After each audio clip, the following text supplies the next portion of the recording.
Hello, hello, hello. Sorry about the countdown being a bit off. I got muddled with the setup. Um, Hello. You keep your promises clearly. Hi, Chopper. How are you? Mm, you weren't around for Turnip Boy last session when we played it on uh Sunday last week. But it's a wild time. So I recommend you catch up with it, or if you like the look of this, play it yourself. It's so good. I'm good today actually. I got um almost nothing done. Good. I'm glad you're feeling better. Um well, that's not true. I made breakfast and cooked dinner, and then I did some adulting. Speaking of, I'll have to do some a bit more later. Hi. Hi, Flower Pot. How are you? We are just starting up. You haven't missed anything. I'm doing well, thank you. How are you? How's your day been? Tell me about your feelings and whatnot. I enjoy hearing about it. I like to make sure that you guys are okay. Makes me feel better anyway. Knowing that just knowing how you're feeling, so I can check in on you, do some welfare checks every now and again. Good today, excellent news. Glad. Now, Flowerpot, you were here last session, weren't you? I mean, not that it matters, but if you weren't, because you can always catch up if you want to, or not, doesn't matter. Um,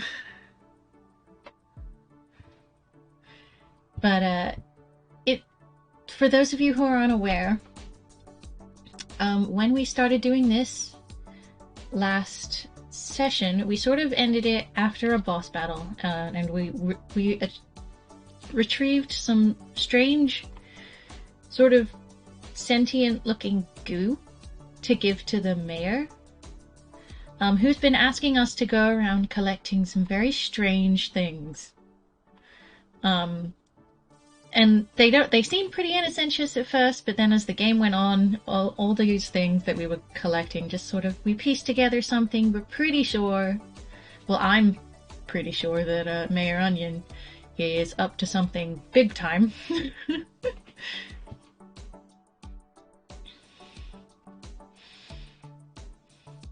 Strange as in potentially sinister.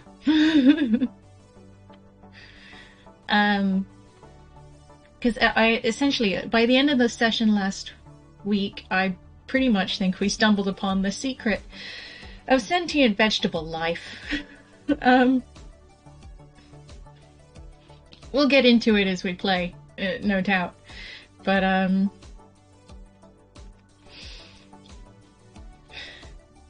it's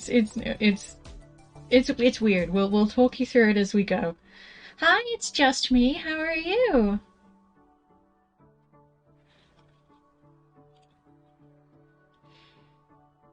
I will switch you guys over. How are you? It's just me.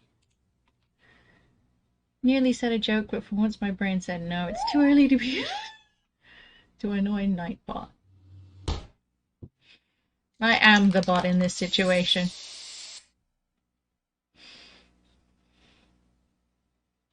I'm good. Glad you're okay.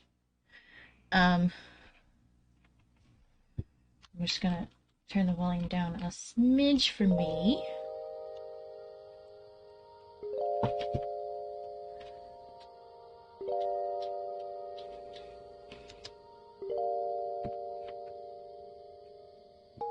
Hang on.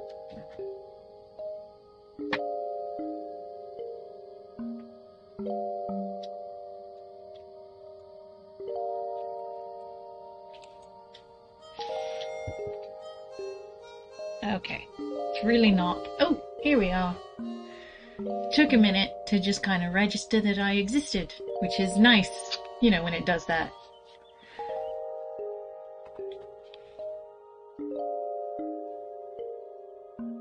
Nice to see you, friends. Excellent. Okay, so. Ooh. Oh, right. Ah, yes. It's all coming together. FYI, glowing isn't covered by your health insurance. It's weird, though. It feels like you're creating life around you. Next, we need a contraption that your pea-sized brain couldn't comprehend.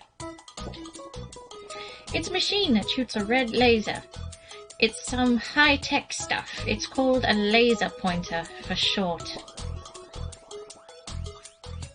There's this strange hatch in Weapon Woods. I feel like you could find one in there. I sent the IRS to investigate. Hopefully those dinguses came up with a solution to how to get in. I'm about...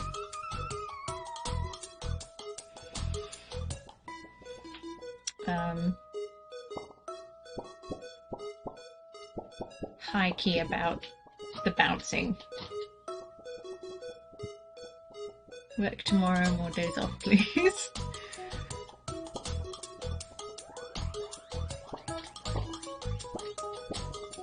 Oh, hi there. Are you looking to purchase some real estate? No, I'm not.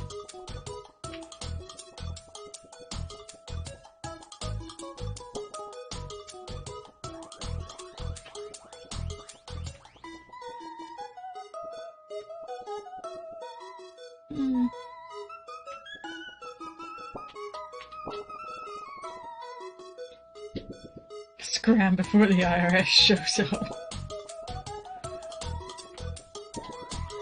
You silly boy, I am the IRS, basically. Oh yes, that's right. Dang, you seem a bit young for this, but hey, I don't make the rules. Just slide this through the top of their jar.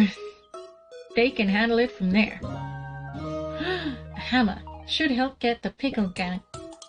Help the pickled gang make their escape. I'm doing so well with the whole reading thing.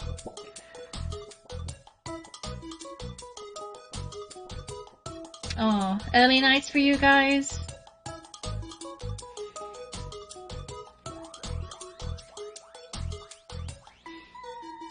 Great.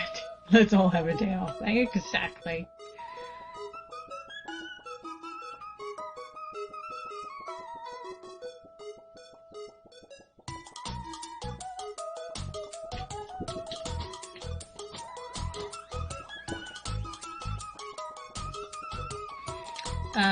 We've got to go and give somebody a hammer.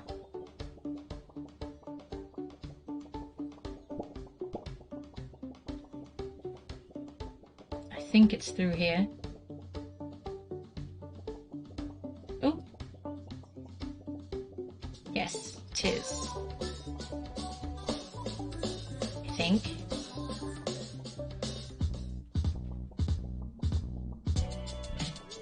The Forsaken Farmhouse.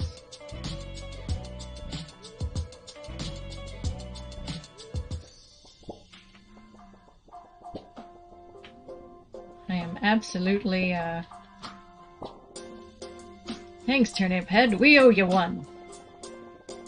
Here, try this. Your father used to wear one back in the day.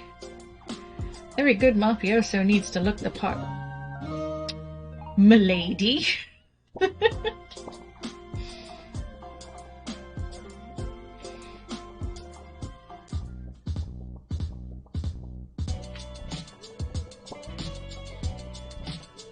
Did I just go the wrong way? I sure did.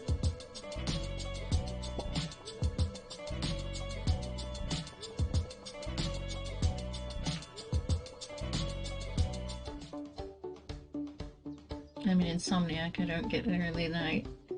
When Miss Chopper is back, she can teach me how to do it. Do our Prime sub, and I'll drop it in here for you. Oh, thank you, sweetie. I appreciate that a lot. Ooh, what's this? Oh! These carrots have accepted Acorn as their own. I now carrot. Aww. It's too cute.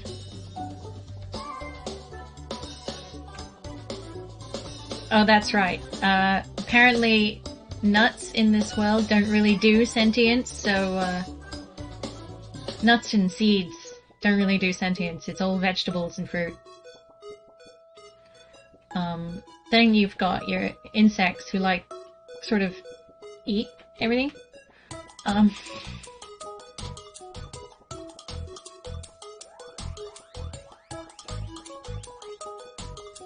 Oh no, this isn't a weapon wood. This is like the opposite direction of the weapon wood. We're fine. This mafioso turnip has a frickin' sword.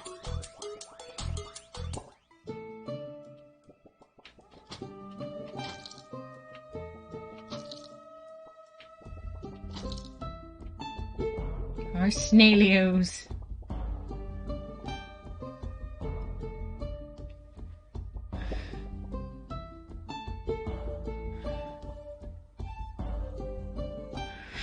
From the Turnip Mafia.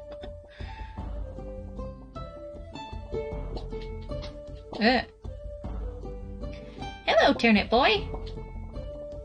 Bunker closed tight. I used my muscle to try open. No success. We called Tots at Grim Graveyard. Maybe he has tool? Goodbye, Boy Turnip.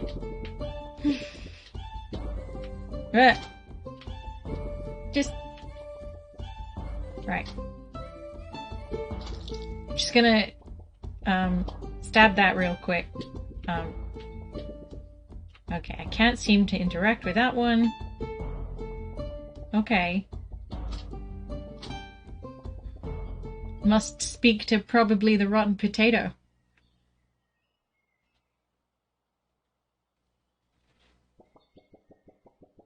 Ah, this is where I got my sword. In the weapon patch.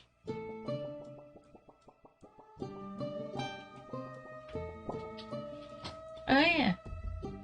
Thanks again, dude. Graffiti guy. We did this. We got him the spray paint. This is our achievement too.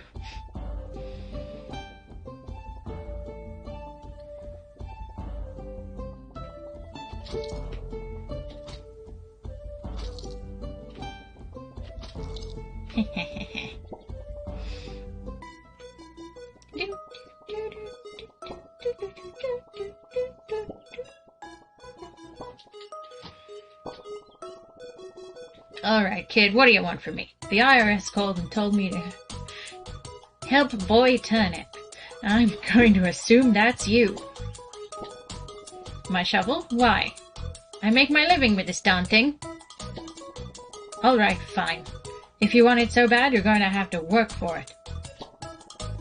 There's some rich folk buried deep in this graveyard. Help me find them and I'll give you my shovel. I never said I made a living with a strong set of morals. If you're in, let's get going. I don't know why everyone has all the same voice today, but sure. Oh, you're not gonna attack me, okay. Go to where the trees rot, or you'll return to the bottom. Like, you'll leave. It's a riddle, okay?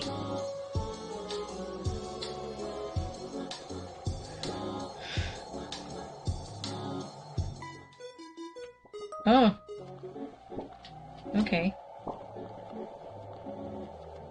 Jeez, I forgot how foggy it can be in here. It's going to be tough to get through. Oh yeah, I'll make you figure out the way. That is, if you want this shovel. Maybe go talk to that dumb-looking pumpkin. You're so mean. Okay, cool. We just keep getting sent back to Veggieville. That potato looks like it went 2 rounds with me and my masher. Yeah, kinda did.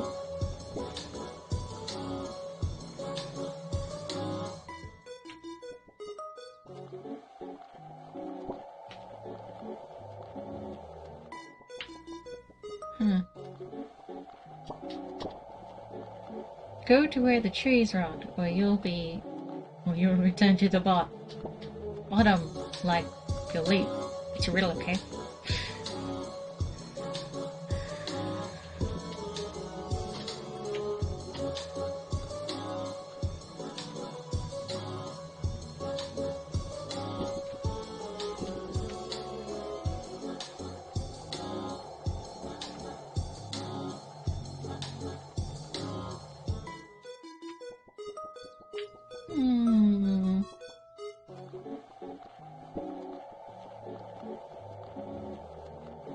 Have you guys ever played There Is No Game, Wrong Dimension? It's a game like this, but it has an outstanding humor. I've heard of it, and it does interest me. I think it might be on my Steam wishlist. I don't know, but I have heard of it, and it does look interesting.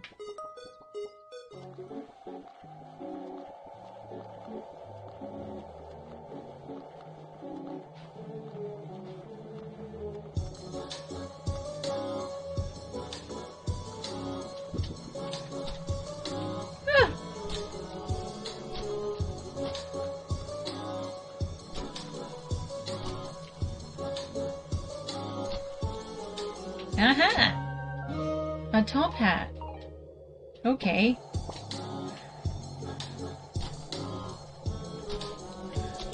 Ha!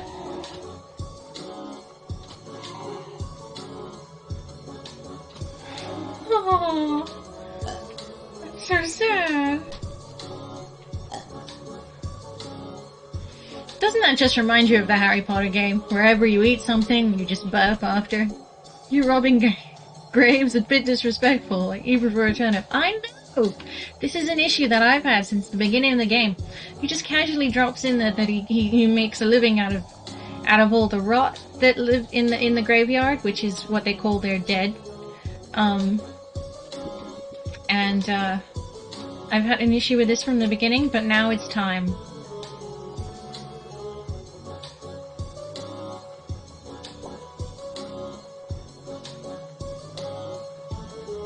Ew. Hey Mom and Dad, I don't know why I'm writing to you while you're 6 feet under, but I just wanted to say thank you for leaving the farmland to me.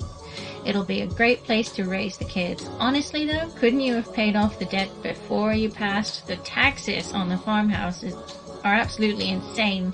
And on top of that, it seems like you guys took out a second mortgage? Well, at least you're living rent-free now. P.S. I bought some potatoes for the kid. Oh, photos of the kids. For the kids. I bought some potatoes for the kids. That's what came out of my mouth.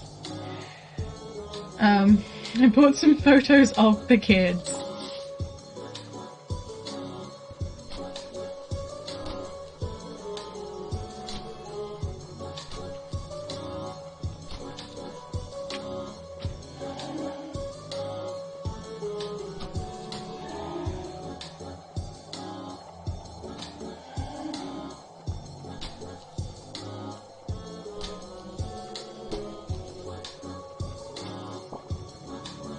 Unless you want to join me below, seek the truth where it's yellow. Bug off, dude. It almost rhymes.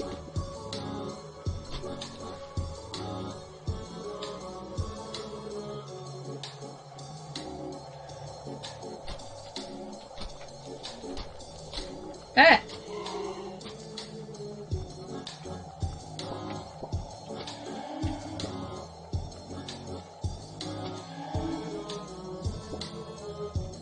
Field log 5. This area seems to have the remains of humans.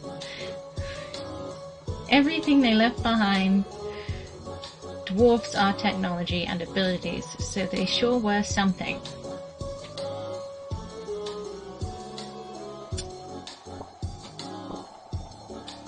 If you want to be right, you'd better get out of my sight. I'm not trying to be mean, it's the riddle.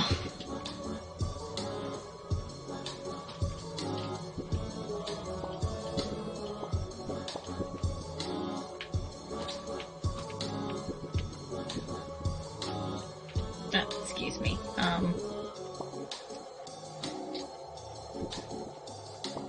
I know buttons. Buttons. Buttons.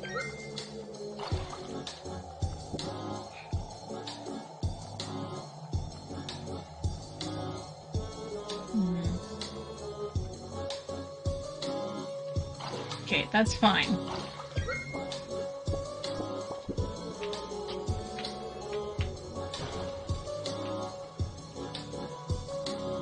God. Dang it!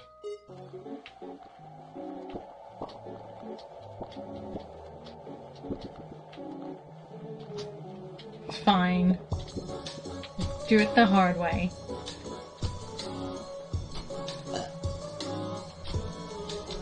Ah! This is the hard way, isn't it? Yellow flowers.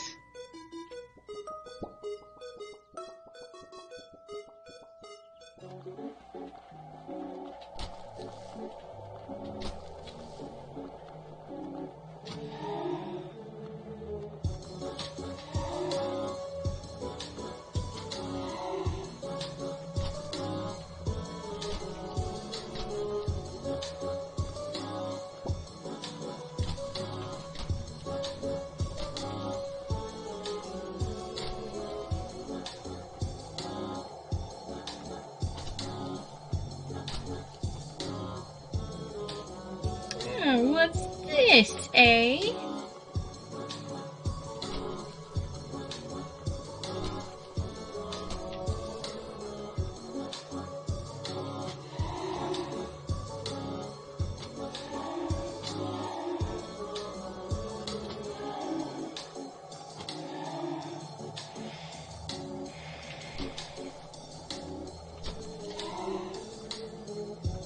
There's so many ghosts. Got some very unhappy dead things here. Ooh.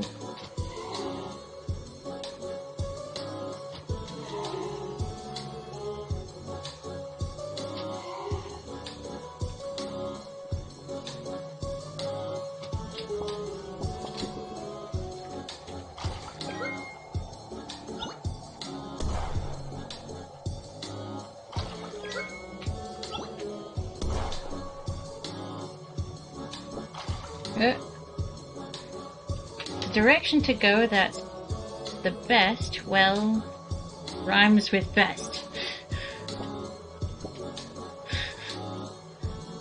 Listen, man, it's hard to come up with good riddles.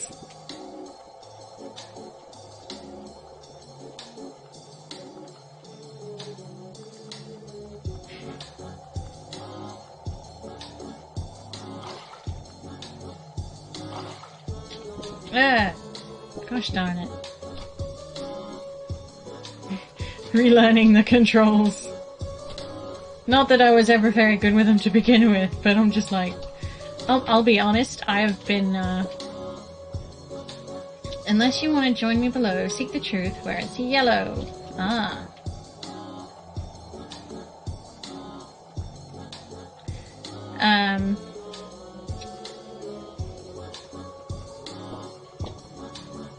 If you want to be right, you better get out of my sight. I'm not trying to be mean, it's the riddle. I'll be honest, I've spent the entire week thinking about this game.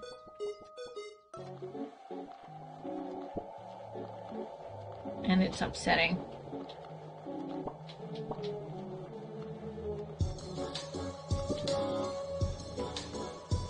Can I just, like, move swiftly on?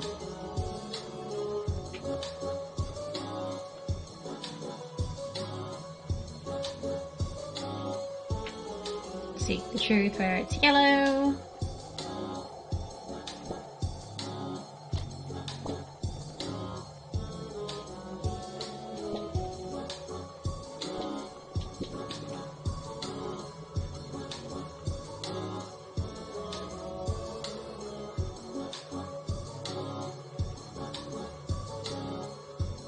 Oh, I remember the name of the game, which is similar to this one. It's Binding of Isaac. I've never seen you even remotely annoyed I'd be pulling my hair out at this.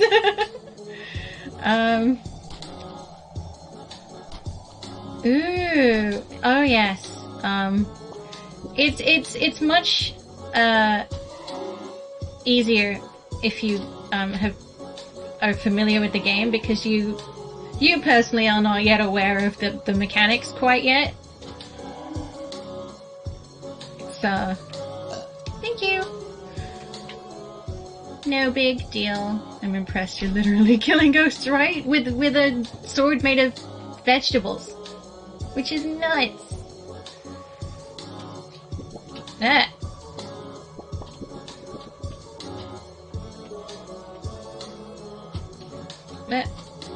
Excuse me. That's not what I meant to do at all. Just wait for this to disappear.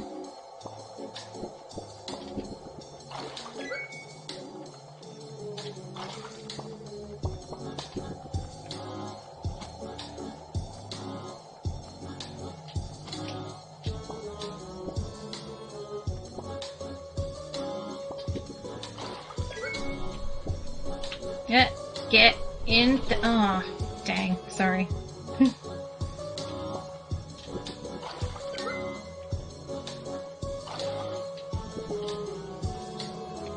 Excuse me. I'm just being dumb. Is what's going on here. I'm being dumb.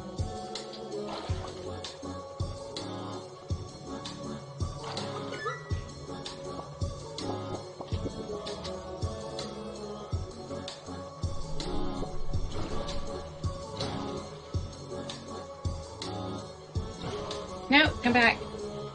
I'll just wait for you to disappear. It'll be much easier that way.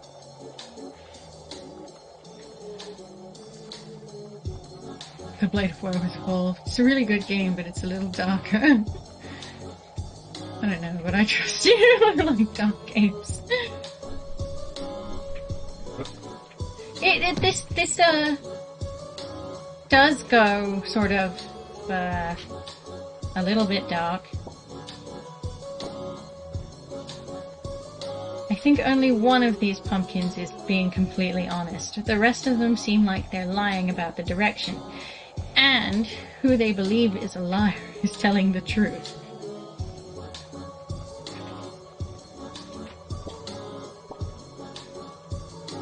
My brain hurts, just figure it out. Oh my god.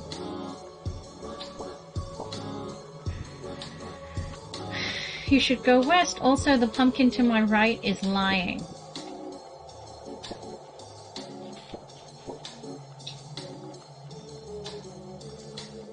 The west is back the way we came, so we don't... Well, we might want to go that way, actually. You should go north. Also, the pumpkin to my right is lying. You should go east. Also, the pumpkin below me is telling the truth.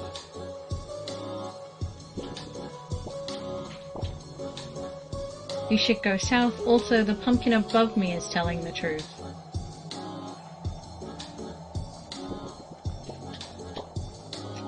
You should go west. Also, the pumpkin above me is lying. So we don't want to go north. You should go south. The pumpkin above me is telling the truth. You should go west. The pumpkin above me is lying. No one can account for you, mister. You should go south. Also, the pumpkin below me is telling the truth. Okay, so these three think these ones are telling the truth. These ones all claim these ones are lying.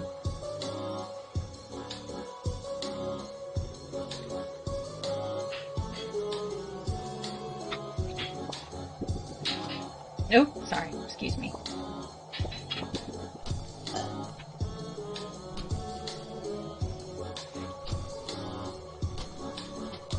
Ah, there's two of them! I wasn't expecting that.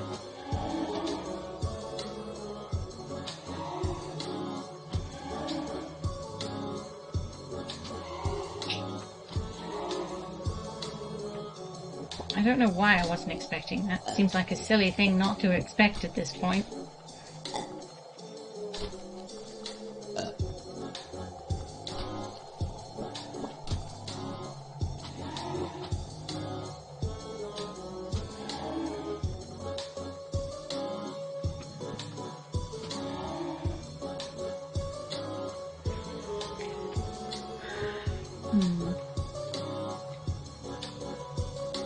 I'm playing Layers of Fear on VR and having played both of them on Xbox. It's awesome in VR. I have another horror game that really makes you jump too. I forgot its name. I'll check my app. Ghostbusters. I like when games goes darker.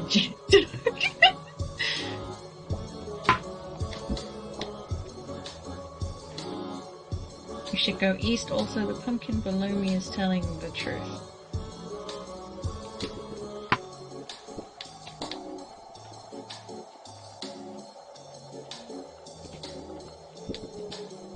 Okay, so you're lying.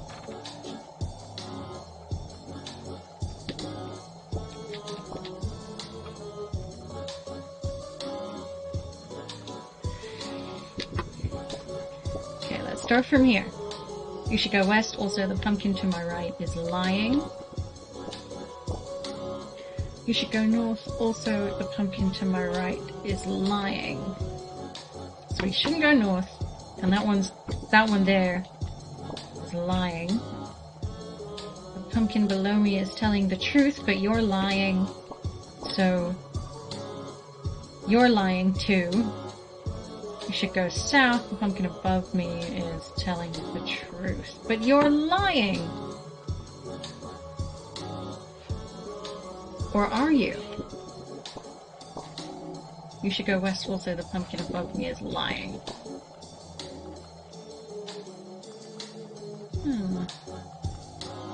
Okay. You're lying. You're lying.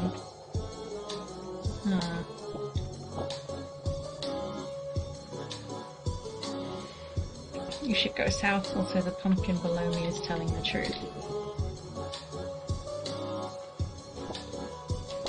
Okay, so do we want to go east? We should go east. Let's try going east.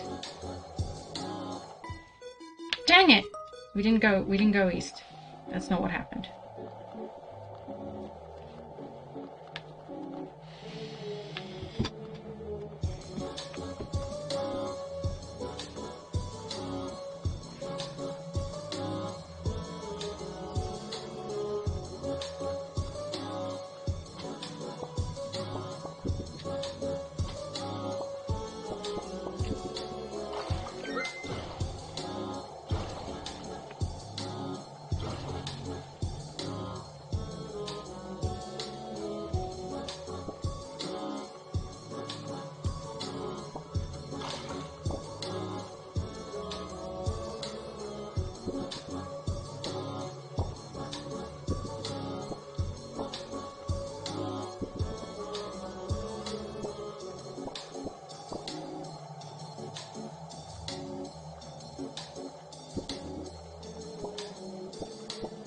Okay, so you all claim that you're all lying, except the two on the end, which say go in opposite directions, more or less. You should go south, the pumpkin below me is telling the truth. You should go east. The pumpkin below me is telling the truth.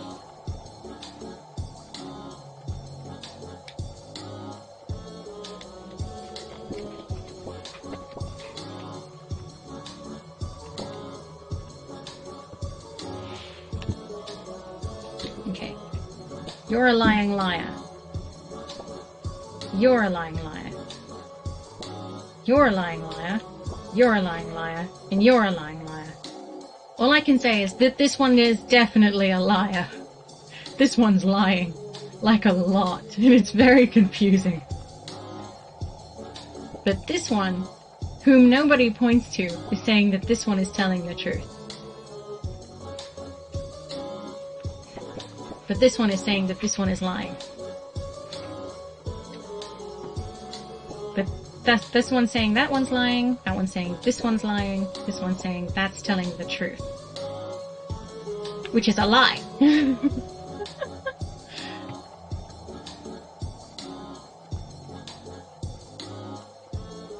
But we've already gone east, so that's wrong.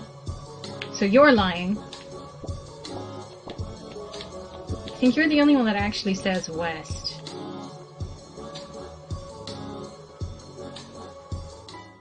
Dang it! Okay.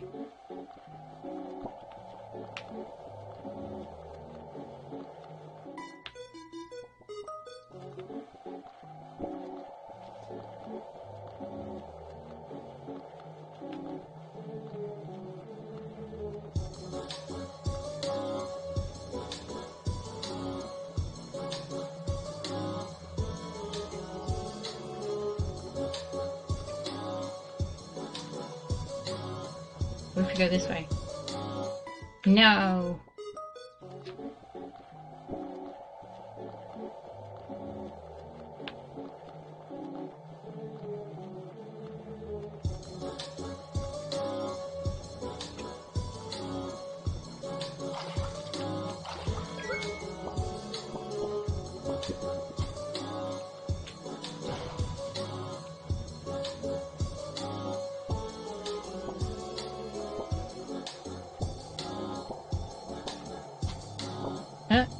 We should go south. The pumpkin of floating is telling the truth.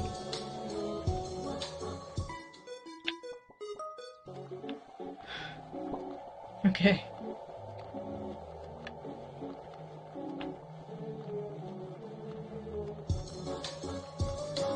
This is driving me mental.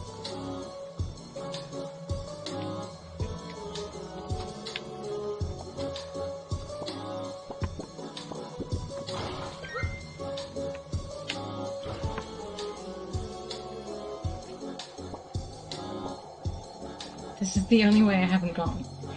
Okay. Founded by process of elimination. I do not do well with riddles.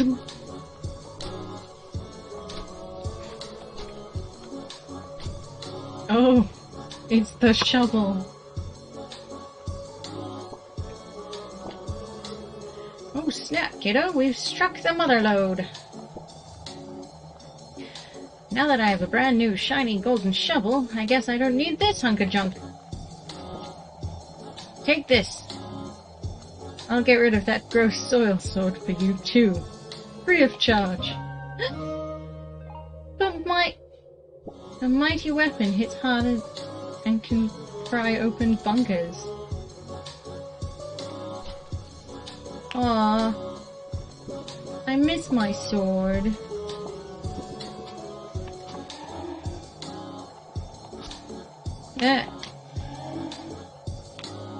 Oh, it does hit harder.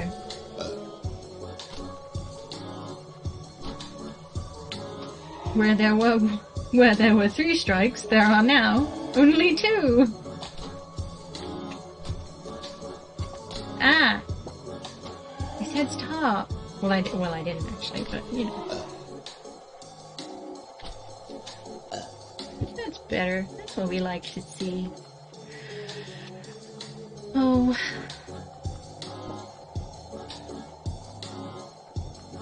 Shoot. I guess we better go then.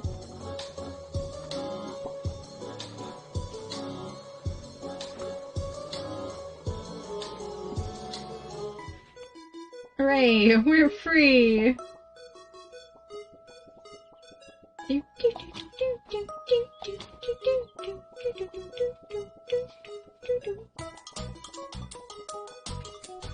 I love that I've got a top hat and a shovel now.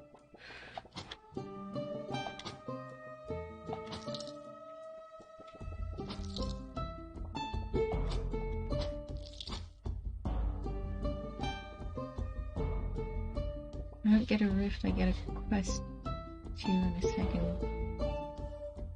First, but your PC must be top. So I sold it and got a quest. You can play your Steam games on it, but also to walk around to watch in the middle. I have nothing against dark games, but I prefer no violence. Oh, yeah. Just found out that I'm going to London for some Doctor Who thing. Ooh, fun!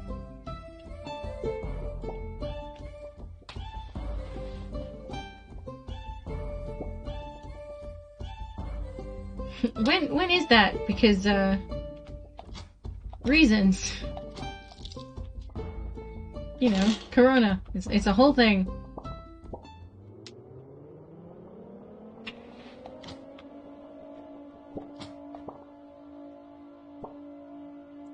What should you do in a radiation emergency? Stay informed, stay prepared, stay tuned. Bunker up, stay inside, stay tuned. Oh sure, just get rid of the... Ooh! I think I saw a human!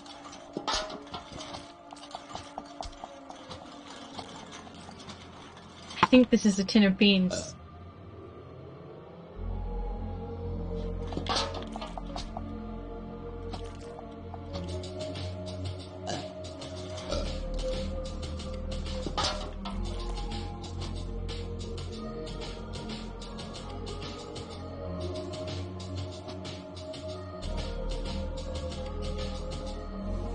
Okay.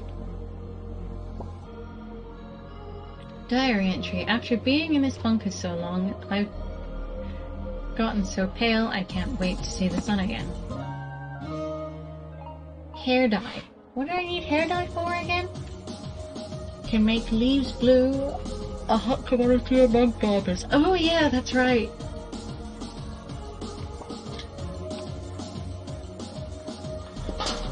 I'll be back. I'm going to see the barber before I commit to anything.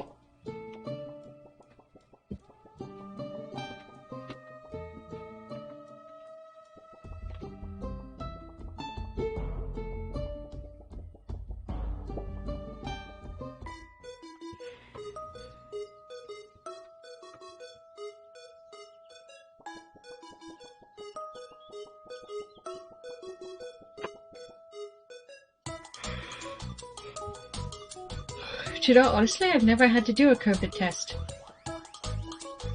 Not even the crappy quick ones. So I count myself lucky there.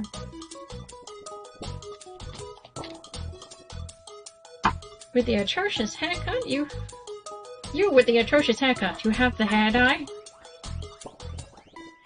Thank you, fine sir. I must repay your good deed.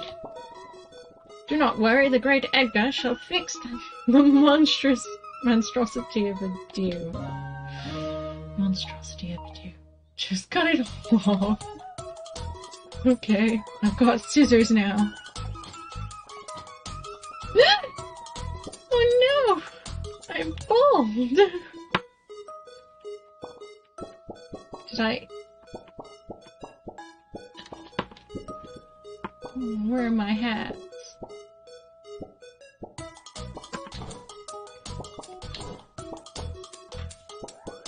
No, I still I'm enjoying my top hat.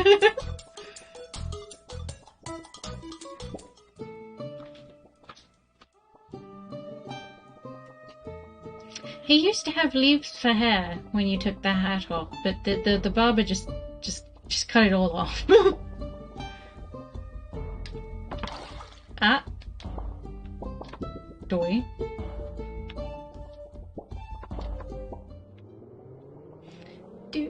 Do. Okay, here we go.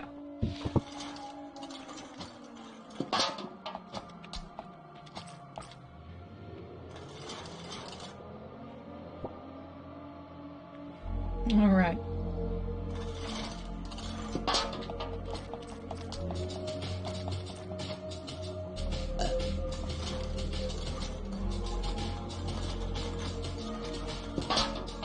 Oh no. I'm bringing life to the beans around me, aren't I? That that's what this is about.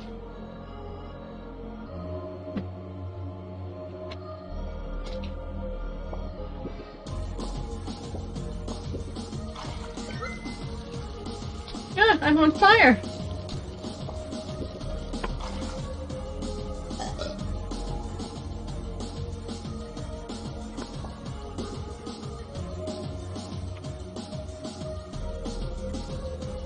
This place is dangerous.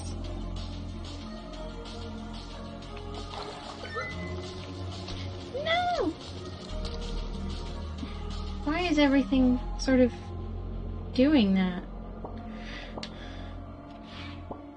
Tax day postponed. Bombs drop. We're going to stop the virus.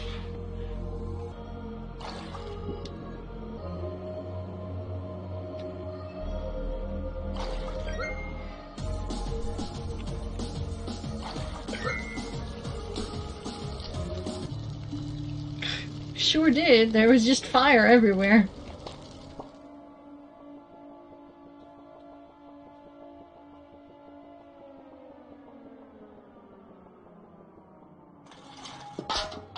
No!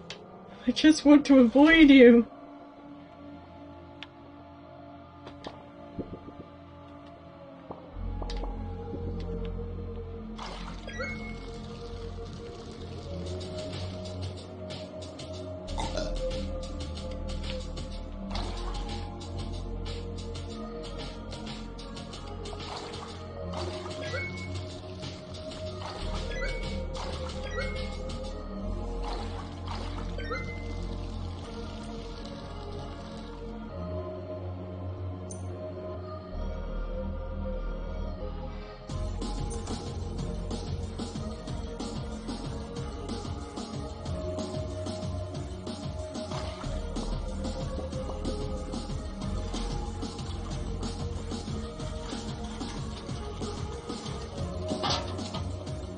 Oh, it's a ham. It's a ham.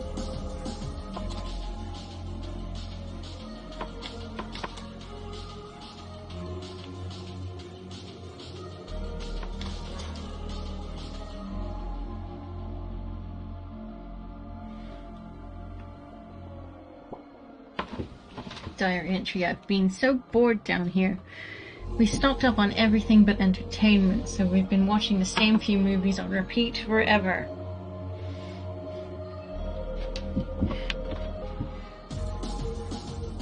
Ow.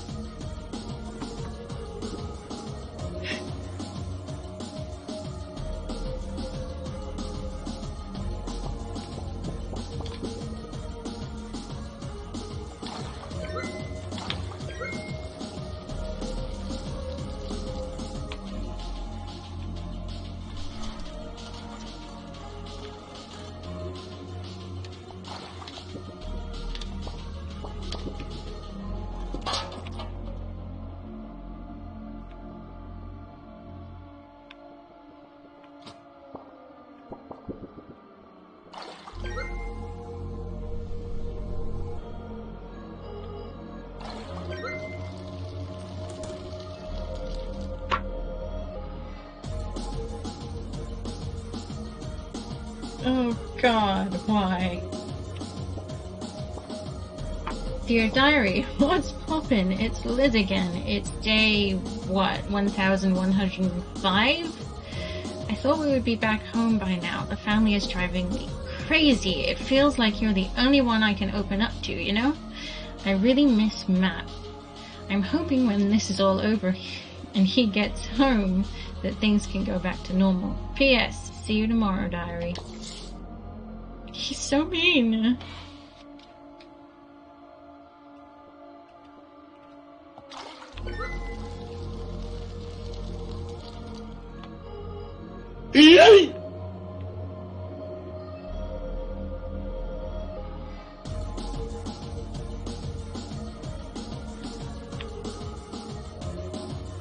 Thank you for the yeet.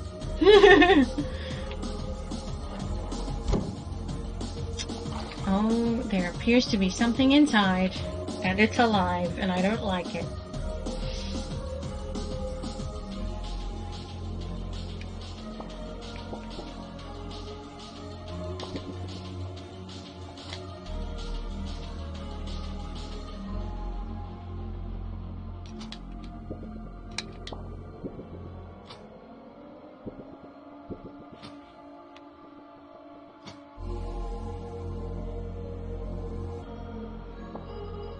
I don't know what this is going to achieve.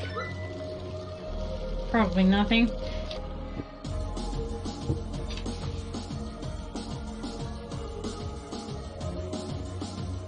Oh no, not the tin of ham.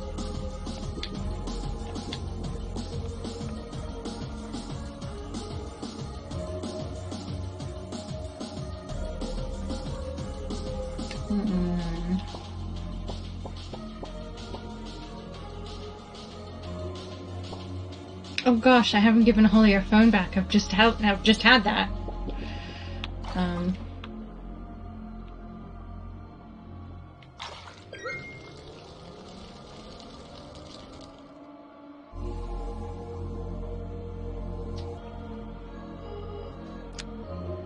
I could, but I really don't want to, because that hurts. I mean, we'll try it, but it's a suicide mission. Ow! Found this hazmat suit. Can protect me from many things, including fire. Thank goodness!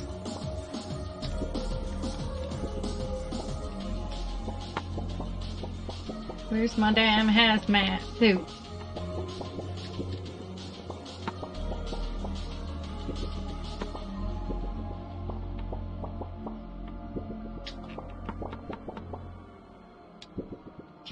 Does that just happen now? Is that something that I've just got?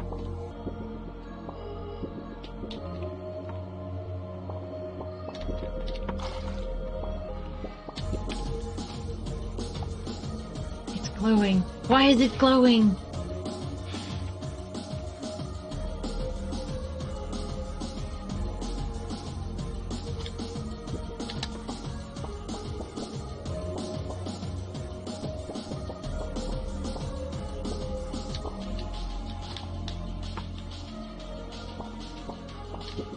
Are you, like...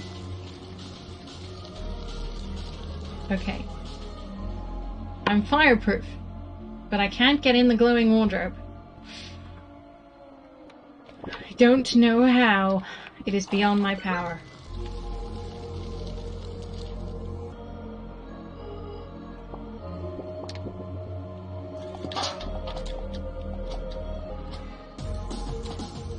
Why is this room backwards? It's weird.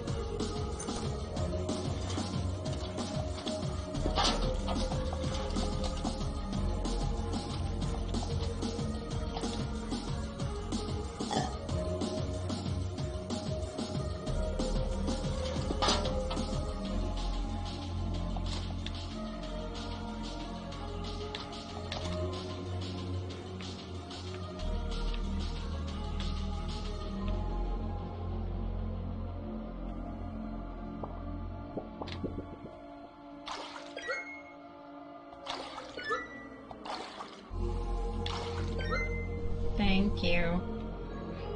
Right.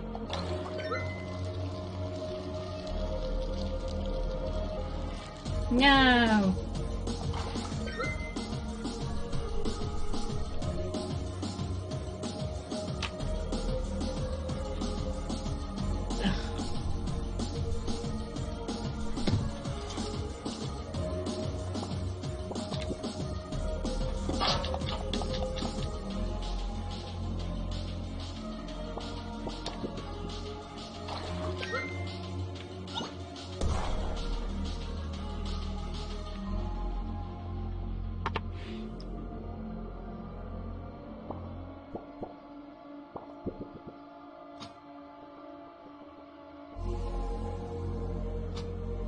Probably not going to go the way I want it to, is it? No, stop it. Stop it! Oh, fine, I'll just wait.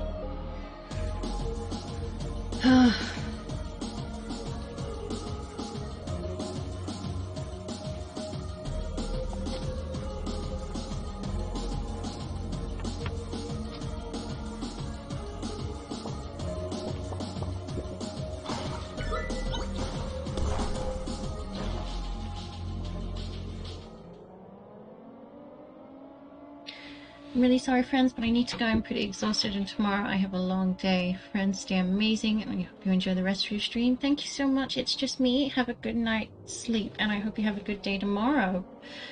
Thank you for being here at all. As always, I appreciate you, and you know that you are amazing. Just by existing. Diary entry. Dad left the bunker last week to scout what's been happening above. I don't know what he saw, but he hasn't been the same since. Take care, it's just me. I hope you have a good night. We'll see you next time, buddy. Take care.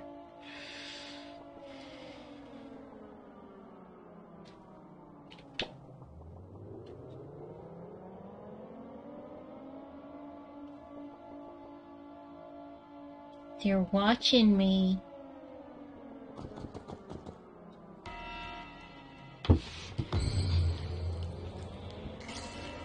Oh no. Oh no! Liz, the mutated human.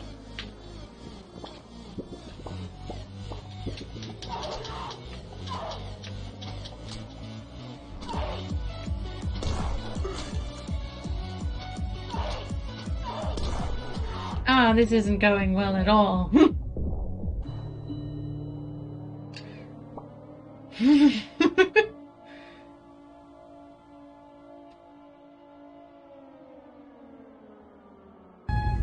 Hey there, demons. It's me. Your boy.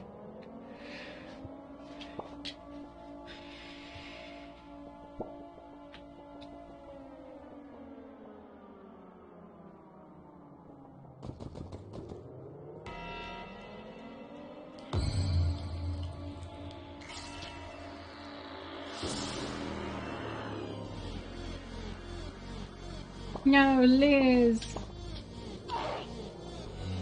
No.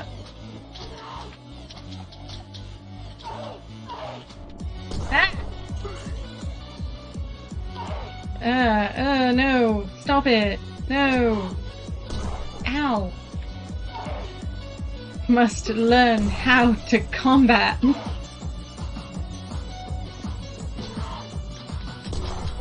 It's not working. Okay.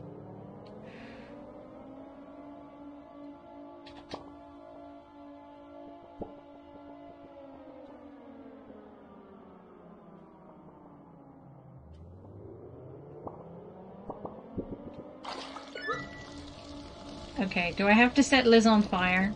Is that what this is about? Because I absolutely will. Liz, the mutated human. Ha! You're on fire!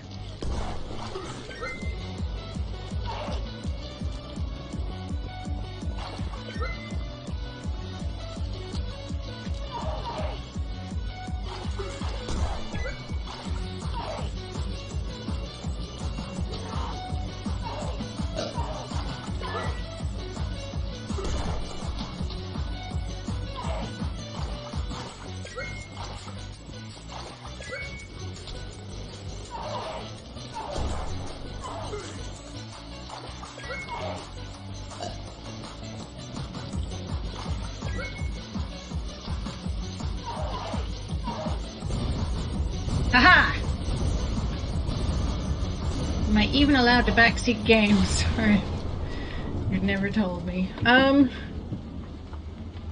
You can absolutely give suggestions. That is not a foreboding thing. I found a heart. This heart gives you another heart. Yippee. This fruit gives you another heart. I can read. I'm doing so good today. Don't worry. If you would like to share hints, I don't do spoilers. That's not okay. Unless I ask for your help. In which case, please do give it to me. Because that I appreciate it, but I do like to, play the game myself. But yeah, I will absolutely accept ideas and hints from people. Like, if you've got an idea that hasn't struck me, please do say so. I also have to leave without... It's just me, I wouldn't even notice the time, so... The time I had so much fun with this stream. Tomorrow I have a big maths test. It's a miracle. And if a miracle doesn't happen and I don't get up in the morning, I'll have a fit.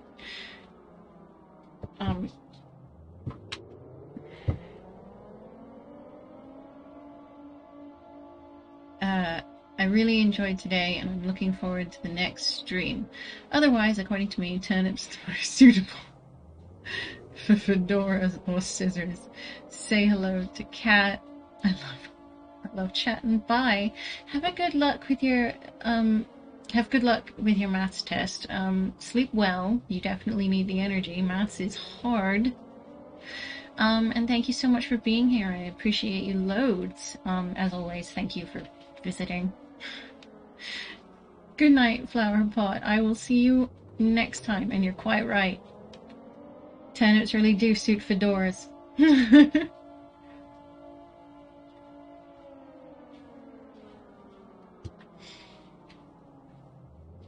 laser pointer shoots a red laser beam. Fancy stuff. Diary entry. I miss Grump. He was the best cat we've ever had. Can't stand to look at his old toys. This laser pointer was his favorite. Oh.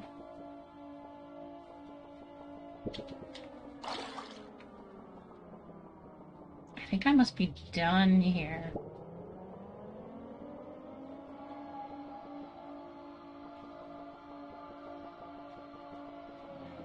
Yes, all the spam seems to be gone.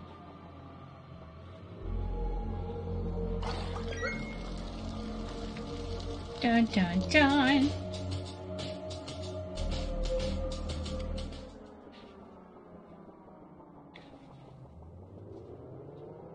I'm gonna go give that kid her phone. I didn't mean to steal it for so long. It's just been there. Oops, excuse me. Thank you. Appreciate it.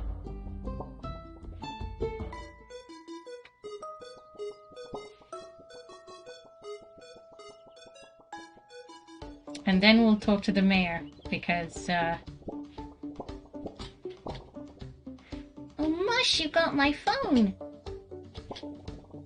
Oh, my Mush. Since you obviously care a ton about the interwebs, can you sign this petition to stop Mayor Onion from banning Flip-Flop? It's my favorite app, but I have absolutely no idea how it got on my phone.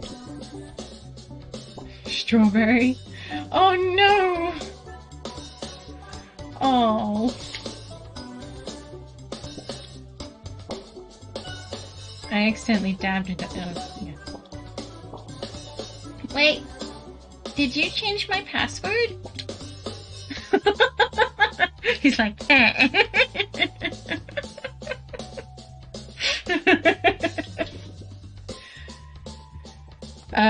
you may have noticed, Turnip Boy is a man of few words.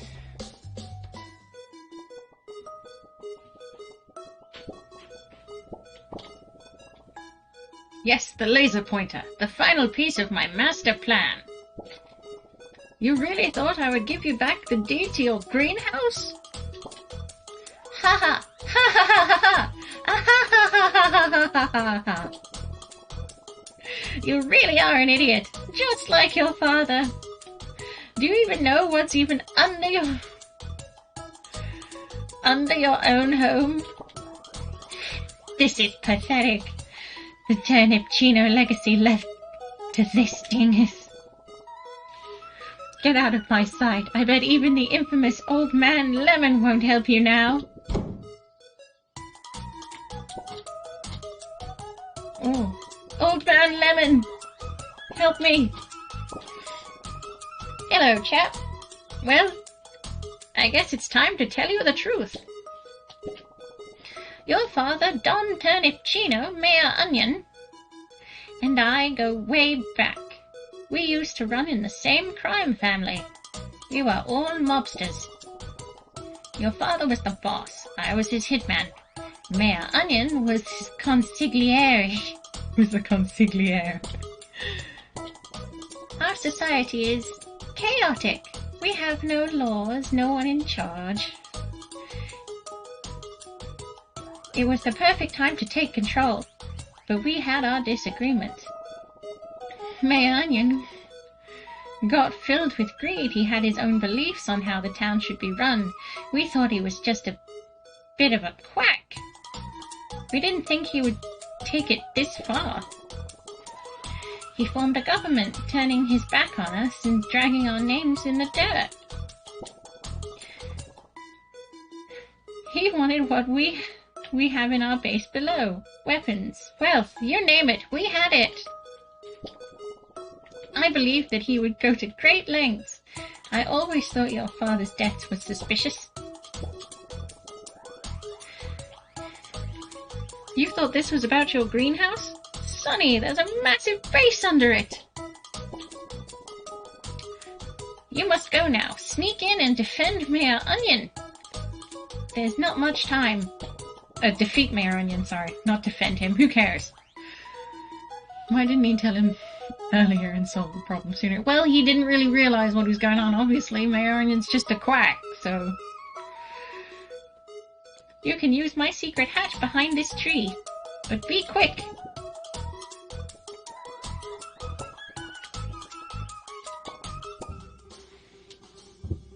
Hang on, let me just pour myself a drink. I'm getting...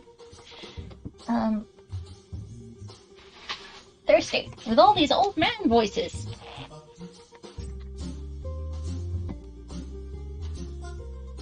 It's kind of jazzy, isn't it, this music? Pipey about that. It's true, Turnip Boy didn't ask. I mean, he doesn't say a lot, does he?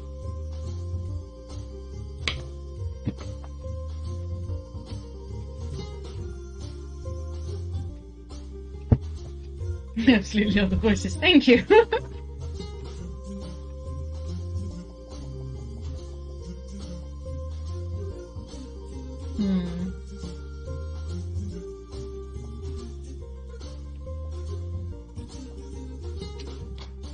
Okay.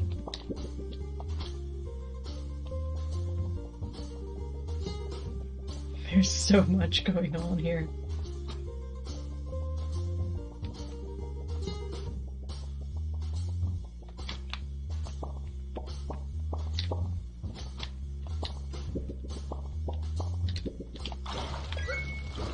Good. Cool. I don't know if that's going to stay open. Us veggie learn right. We big brain. Basic English for Big Dum-Dums. Tax Edition. Marsh Wilson.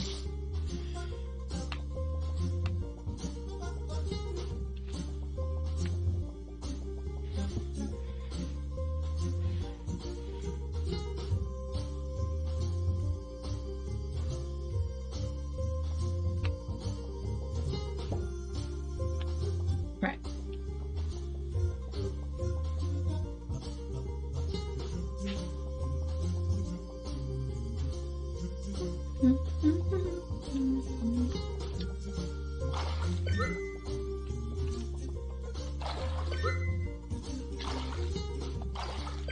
Can you just get your nonsense together? Ugh. Thank you.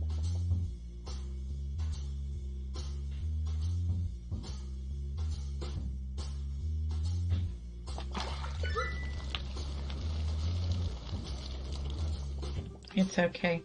I wasn't thinking that would work very well. At least not at first.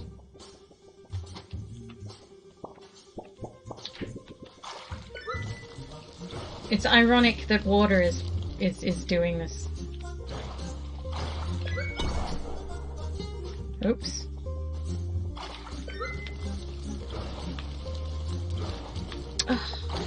This is so annoying.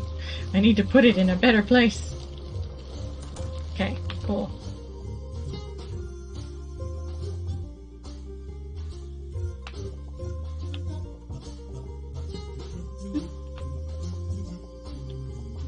Alright. That's happening.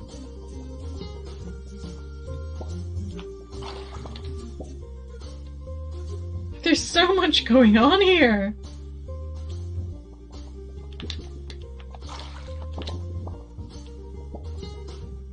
Hit list, Chad, Pickle Gang, General Grape, my wife, JK lol. Smiley face.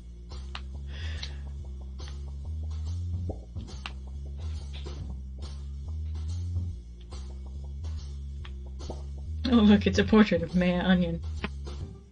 What's even the point of this mafia? I want wealth and these deadbeats. Deadbeats. Spelled beats. Aren't going to get me. I've been learning about the humans and their government. Perhaps I make my own. Maybe I can convince Dawn. I love how he barely stands still for a minute and he's falling asleep on his feet. Layers to the Onion, a Mayor Onion manifesto.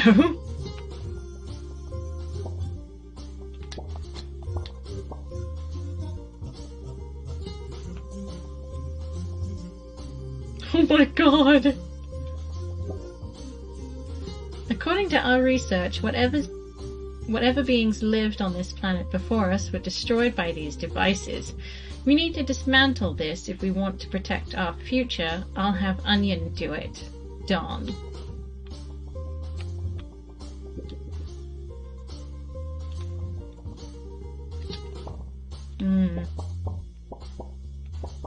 I'm assuming I'm not fireproof, so I'm just gonna leave that there, because I'm just gonna leave that. Well, I mean, I am fireproof, but we don't want to blow up that. That's basically an atomic bomb. Detonate, I dare you. I was tempted, believe me.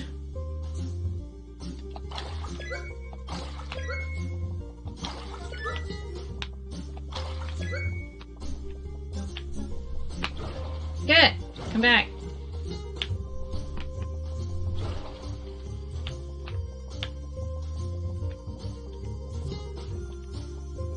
Oh, you're stuck, aren't you?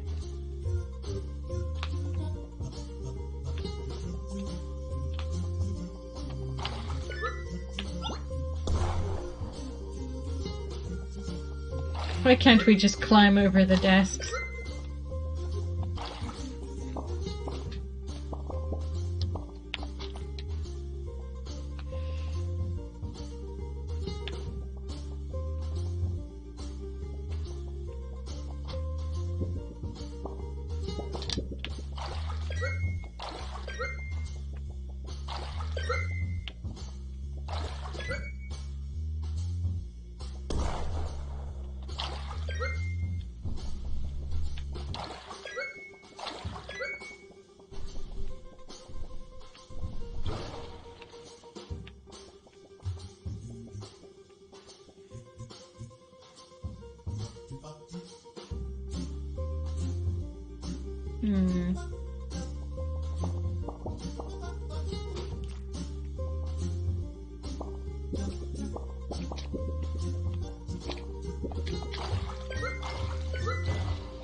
Gosh darn it.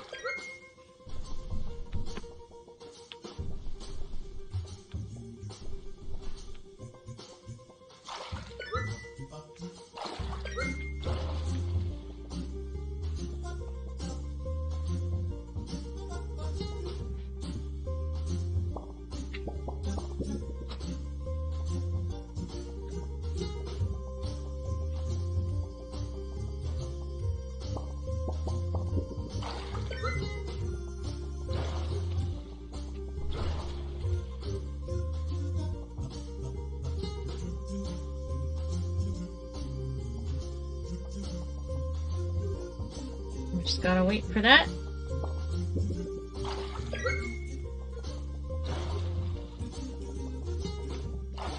Gosh darn it. Yay! Did it. Now we never have to deal with that again.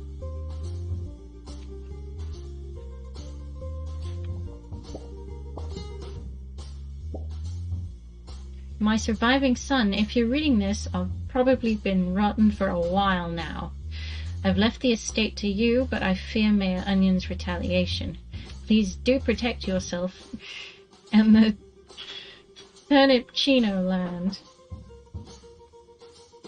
It's all up to you now. I'm sorry that I couldn't be there to witness your second leaf. Or for when you held your first watering can. I'll miss you, son. You'll be the biggest gangster of us all. I know you'll make the Turnip Chino name proud. P.S. Destroy this letter. We don't want the IRS to see this. Love your son, Don Turnip Chino.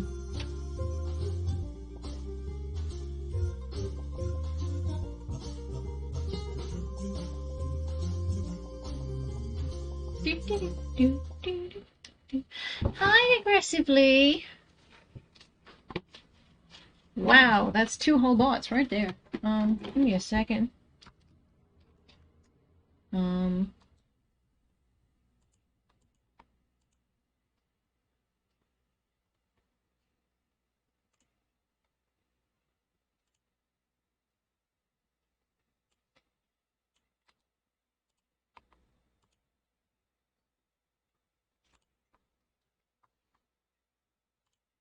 Cool.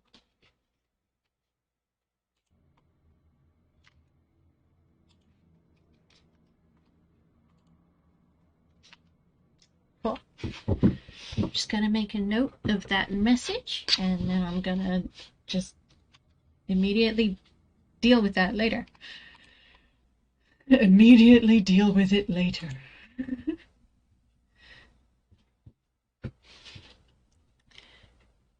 Banhammer needed.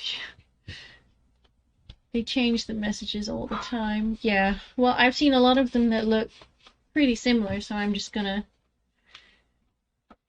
you know, attempt. I'm gonna make attempts. Anyway, hi, aggressively. How are you?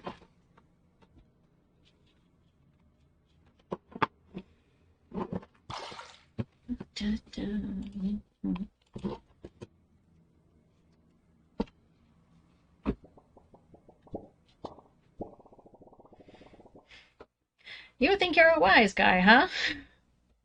How did you get in here so fast? Whack 'em, you idiot radishes!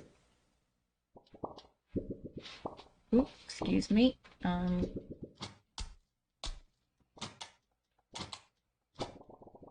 What the? You stupid Baba Ganoush. That's assault and battery. That's it, I'm sick of your garbage. You'll be sleeping with a rotten tonight. Corrupt political power. Transform.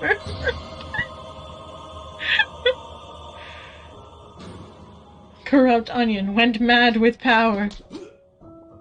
Oh no. Oh! That's rough. Oh dear, okay.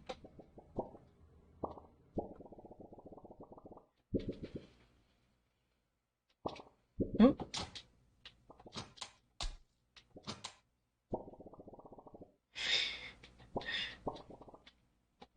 Ooh.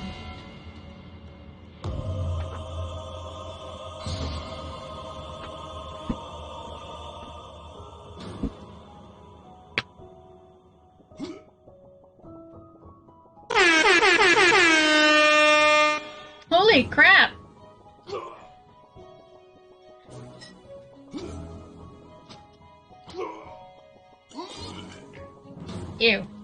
I think I'm just steadily going to stab him. Oh!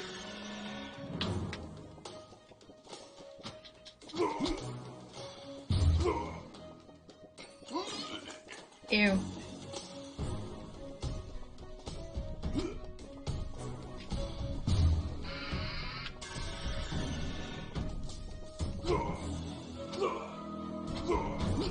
Ouch.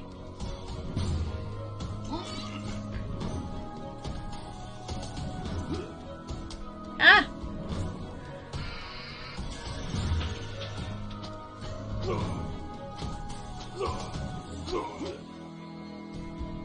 Oh, this isn't going well.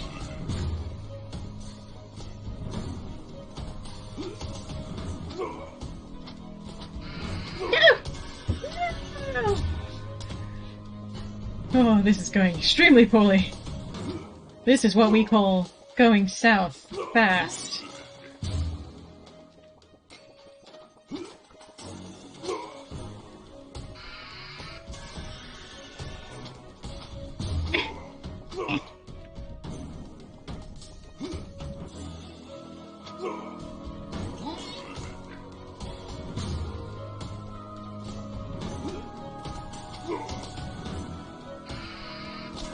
Ah.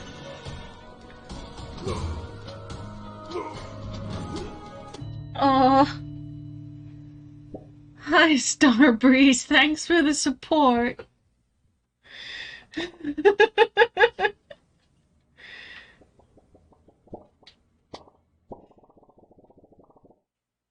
You think you're a wise guy, huh?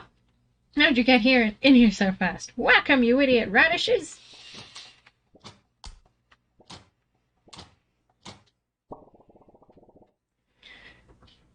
What the? You stupid Papa Galoosh! That's assault and battery! That's it, I'm sick of your garbage. You'll be sleeping with the rotten tonight.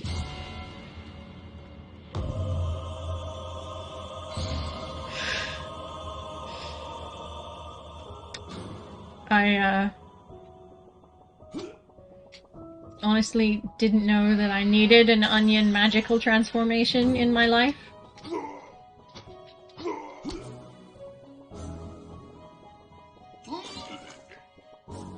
Come on.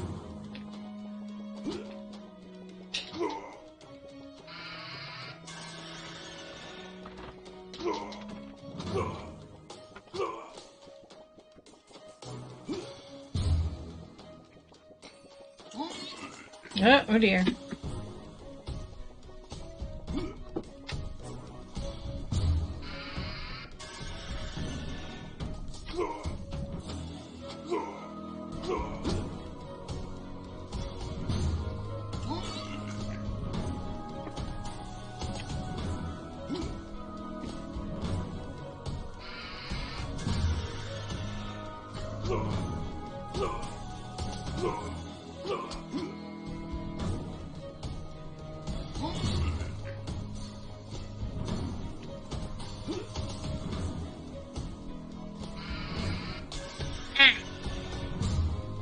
Oof.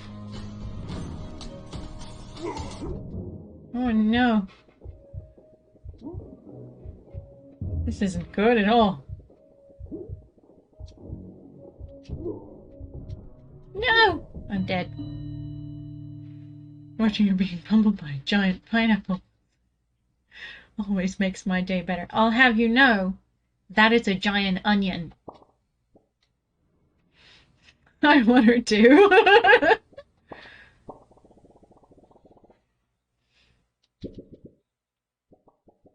Why is everything so quiet?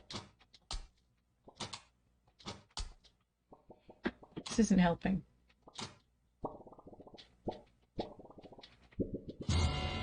Okay.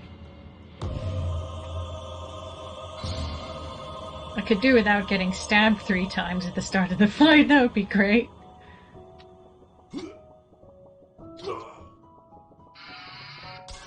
Ow, ow, ow, ow. This isn't going well either. I'm just gonna do this again. I'm just gonna start again. That was terrible.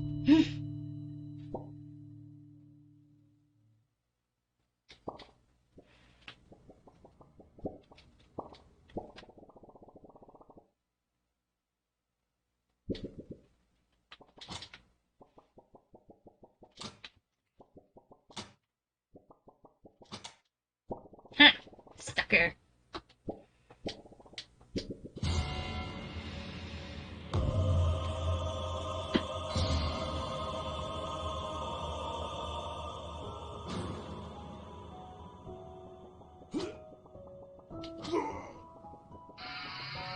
Yeah.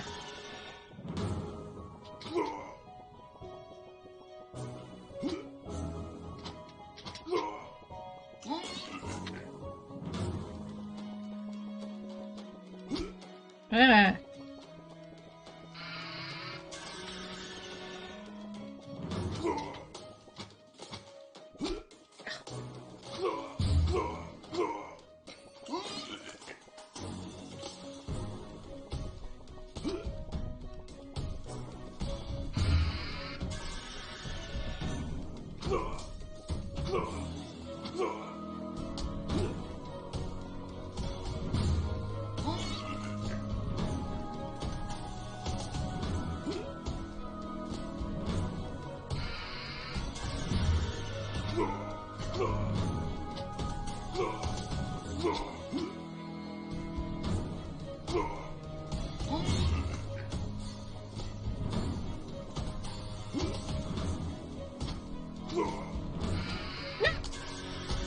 No! Ow.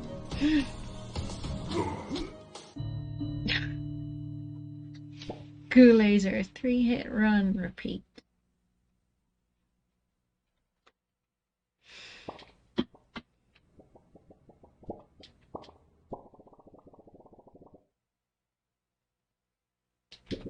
Okay.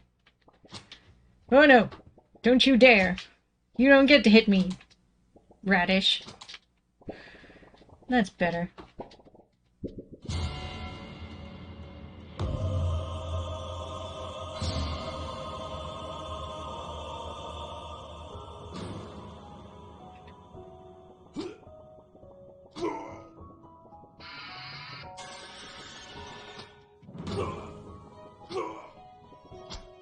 Oh no!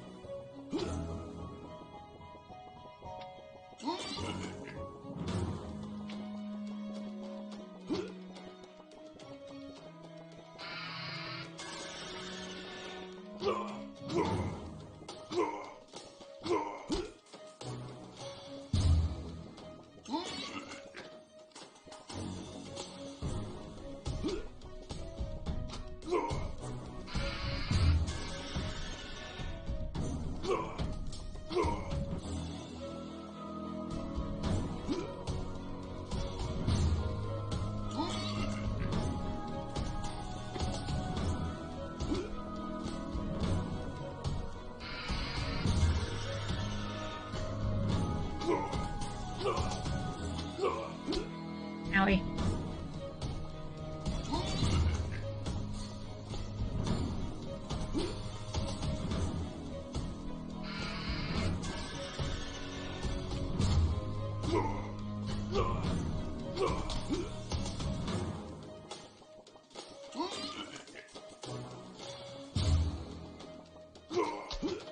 Ouch.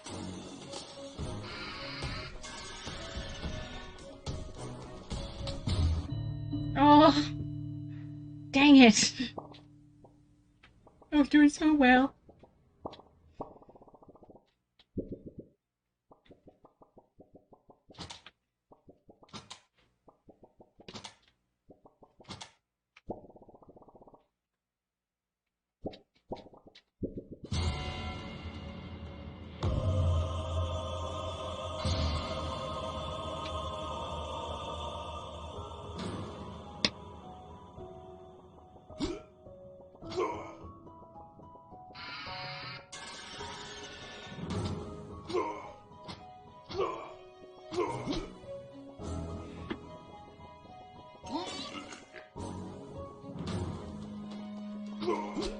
Ouch.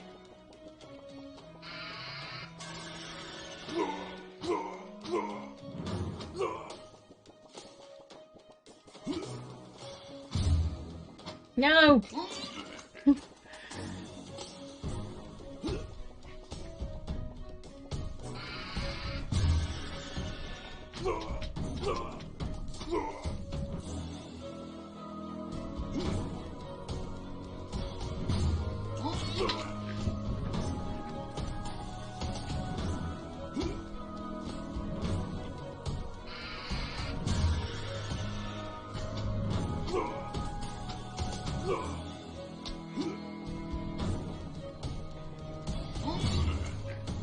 Man, if I had my crappy sword, this fight would apparently take forever.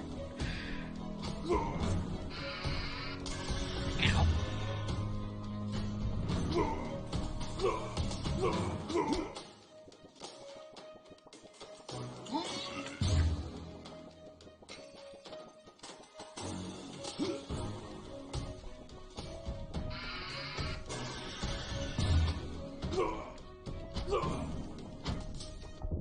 No!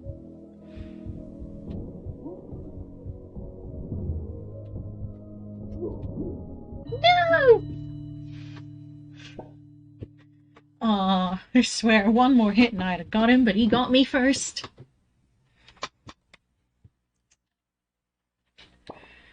Don't worry, we're almost there.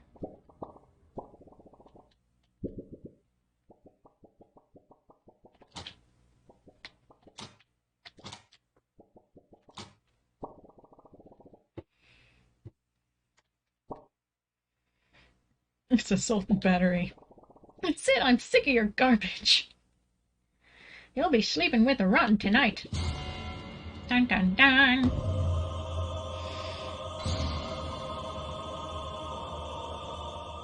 I'm on the edge of my seat. This is intense, right? You wouldn't think that of a game that looks like this. But here we are.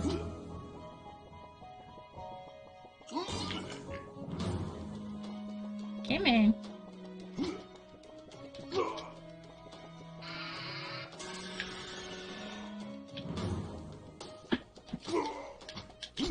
Ouch.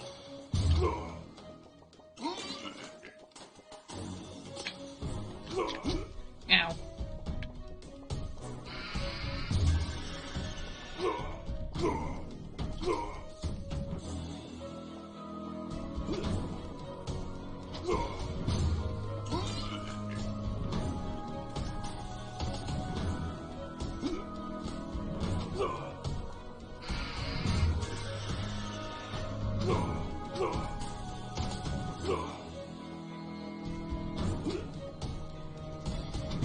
Yeah.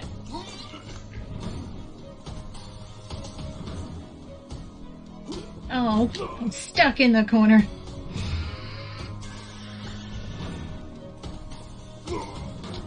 Ouch.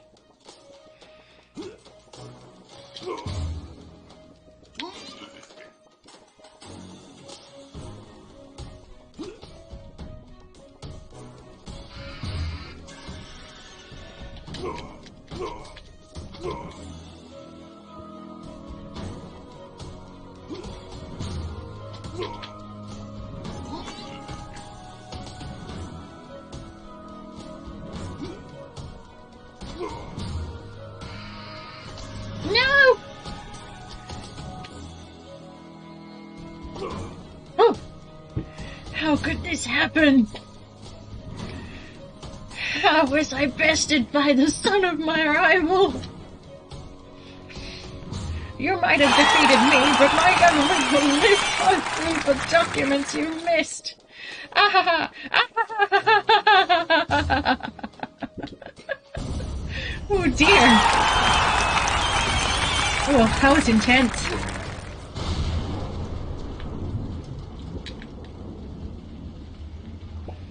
Property, title, and deed. This certifies the greenhouse is owned by Turnip Boy.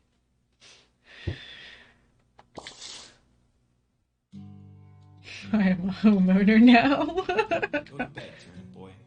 You've done well. But us, we've gathered here to say farewell until next time. So, you can sing along, or don't. Do you?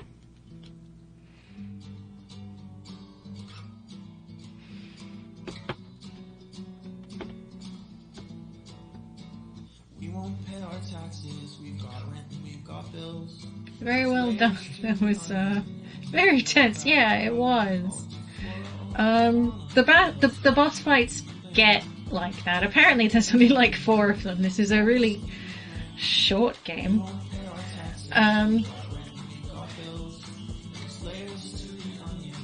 It wasn't quite what I thought Mayor Onion was up to. I thought, okay, well, obviously we were basically given life through toxic waste, essentially. And, you know, we became sentient. Should have died more. Oh, thanks, sweetie. Appreciate it. Didn't even get the stuff, though. Yeah. I honestly thought he was going to be creating some sort of evil, sentient army. Or something like that. But I feel like that might have just made things a bit overly complicated for a game like this. Like, damn. This is my need for a deeper, meaningful, and longer narrative. It just... You feel robbed. You and me both. But no, I really loved that game. It was, I was thinking about it all week, and I just, you are honestly lucky I waited to the stream to finish playing it. Ooh, story time.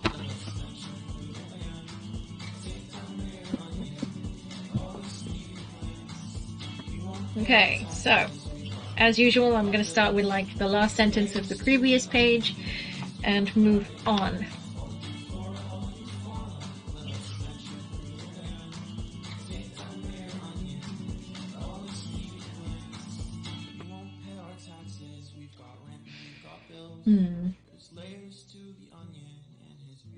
I'll read the last paragraph, because we're in, like, the middle of a conversation, so...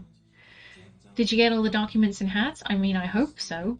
I don't know, is the answer to that question. I got as many as I could. That's for sure. A letter, repeated Professor McGonagall faintly, sitting back on her wall. Really, Dumbledore, you think you can explain all this in a letter? These people never understand him. He'll be famous, a legend. I wouldn't be surprised if today was known as Harry Potter Day in future.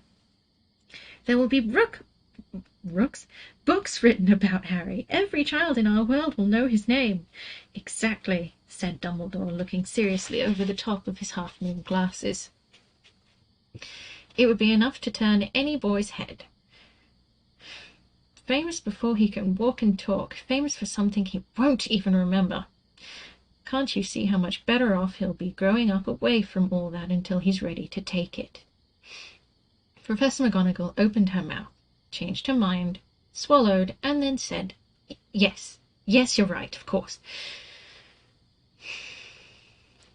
But how is the boy getting here, Dumbledore? She said. She eyed his cloak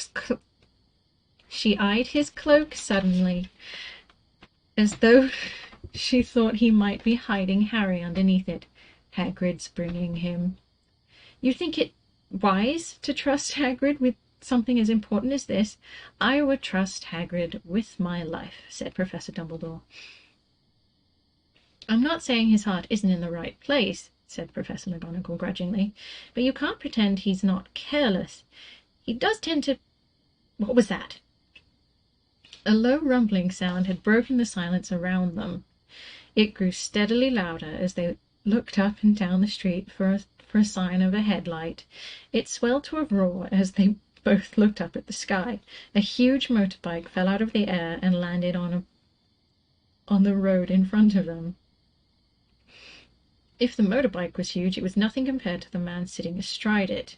He was almost twice as tall as a normal man, and at least 5 times as wide. He was simply too big to be allowed, and so wild. Long tangles of bushy black hair and beard hid most of his face. He had hands the size of dustbin lids, and his feet in their leather boots were like baby dolphins. In his vast muscular arms he was holding a bundle of blankets. Hagrid, said Dumbledore, sounding relieved. At last. And where did you get that motorbike?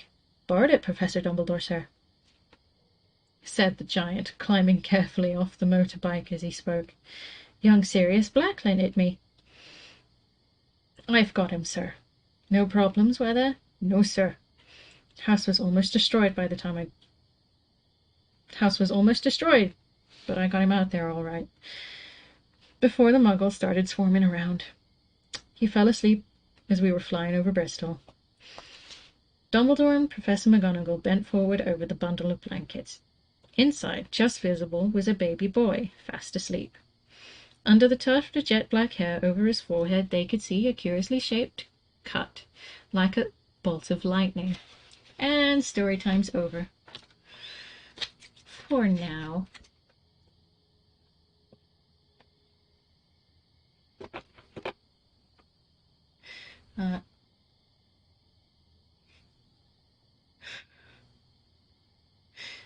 I need to find a streamer that just reads accurate prediction.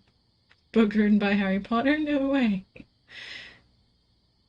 I'm more famous than Harry Potter. I'm the one who finally killed Hagrid the monster through his motorbike into a bird sanctuary. All the birds escaped? What?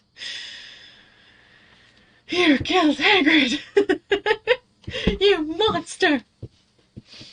Now, Hagrid is an irresponsible adult, but I don't think he deserves to be murdered.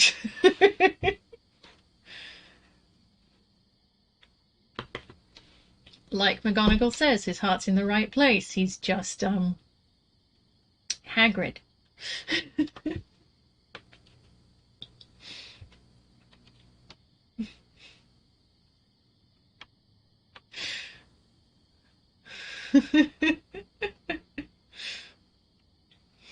He's just like all of us. We're disasters. It's fair. That is true. We're just complete disasters, honestly.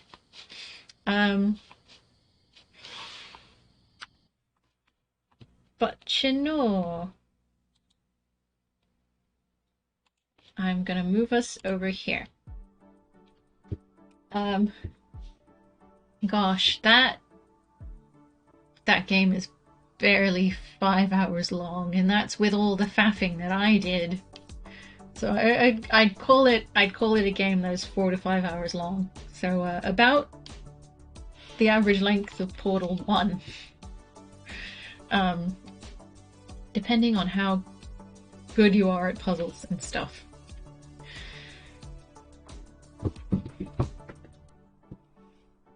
It was a really solid game. I appreciate that it exists. I was surprised to find that it did, but I'm not mad. But you know, I'm quite happy to call it quits a little earlier because I don't want to start a new thing just yet, but I'm just wondering about our new schedule, because I'm thinking now that Turnip Boy's over with that we can do Labyrinthine on Sundays, because I've been meaning to start it for ages, and this is another game that was gifted to me, and I would like to... What I miss? You missed everything! Everything's finished! It's done! You missed the boss fight, it's gone! Mayor Onion tried to kill us. She rage quit and will never play again. Now he has a VOD for proof that that is not what happened.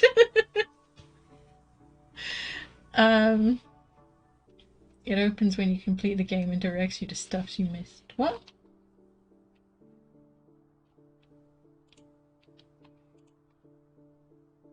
She did rage quit, she's lying.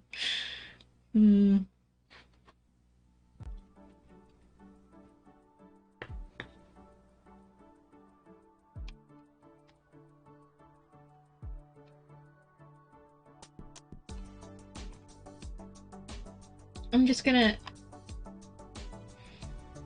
I got 27 out of 34 achievements. I don't think I got rid of all Mayor Onion's written documents.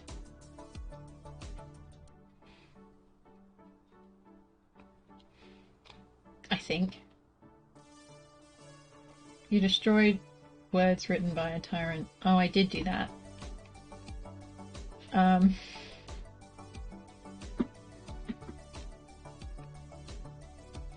didn't find all the hats. And there are about 7. Because there's apparently 3 hidden achievements. So I got 27 out of 34. So most of them, but not all. Go back to it properly. No, thank you. I did a D&D, then had a massive discussion about socialism, why people should be left. As left as I am. I'm not going to comment. I have reasons why I don't agree and can discuss it another time. My head's not in the right place. Well, we probably better we don't actually seriously discuss politics on the channel. Let's just high-key avoid that in general. It's all well enough to go make sort of ironic comments about politics because, you know, fun bants, but it's politics is not no, just in general on Twitch, yes. Like, I would absolutely I discuss anything in, you know, conversations, but like, we're on Twitch to have fun. We're not here to have a political debate. That's for, you know, politicians. But you know, they're not the ones doing their jobs. I'm just saying. I'll stop. I swear.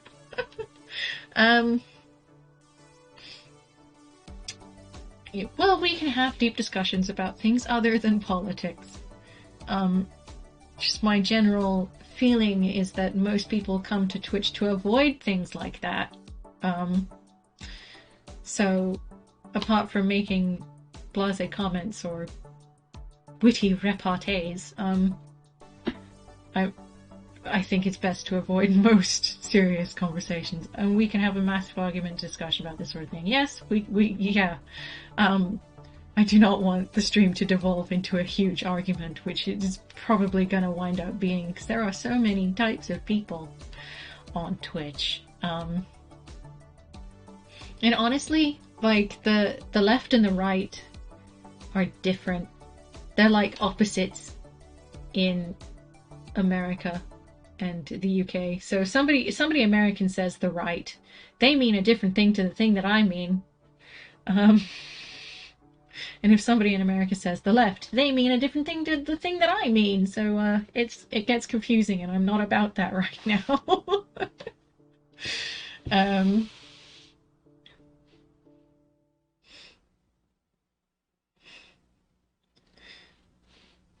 We can have a massive agreement. Oh yeah, agreement discussion, yeah. About sorry, I can't read and I can barely speak. I don't know why I'm struggling so hard. But today has been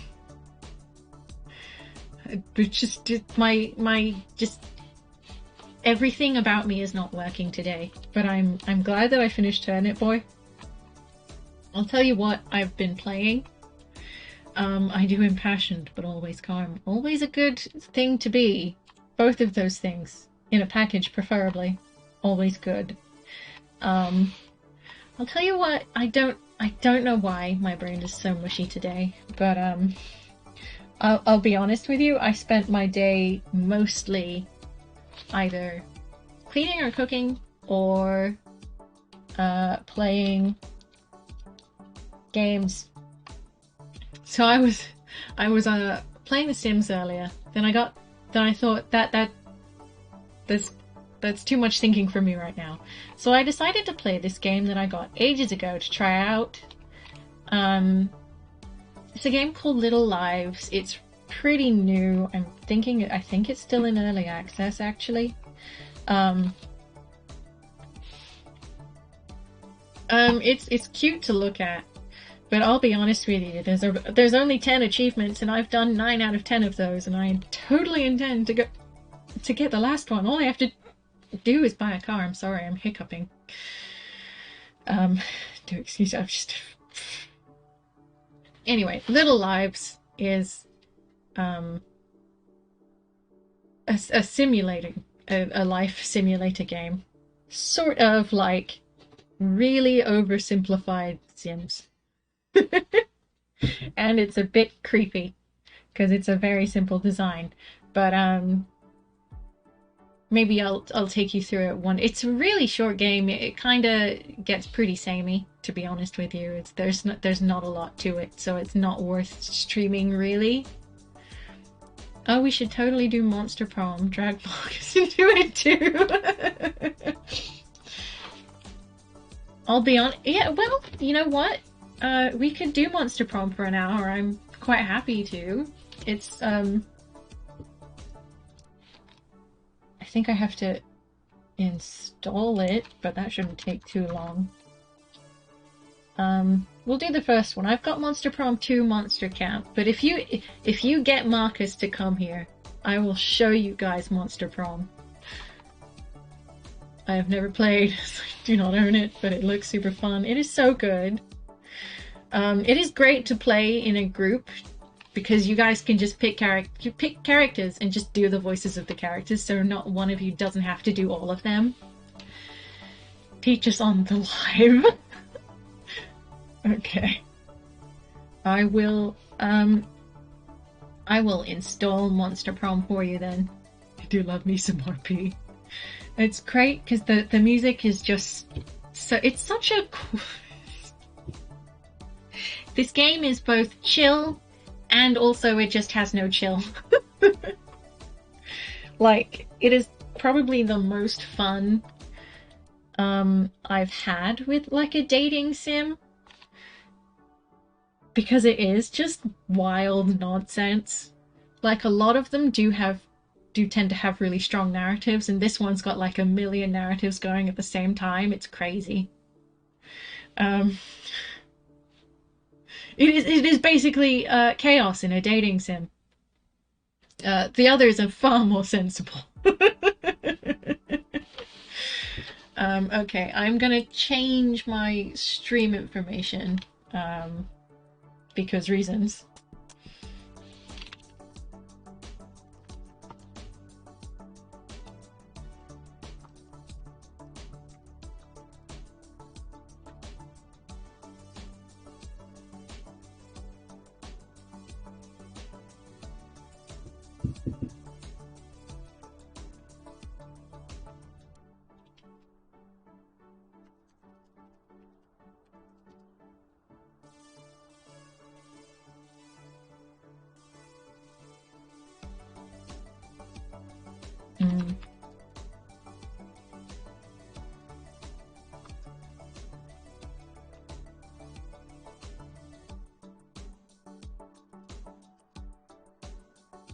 I cannot spell.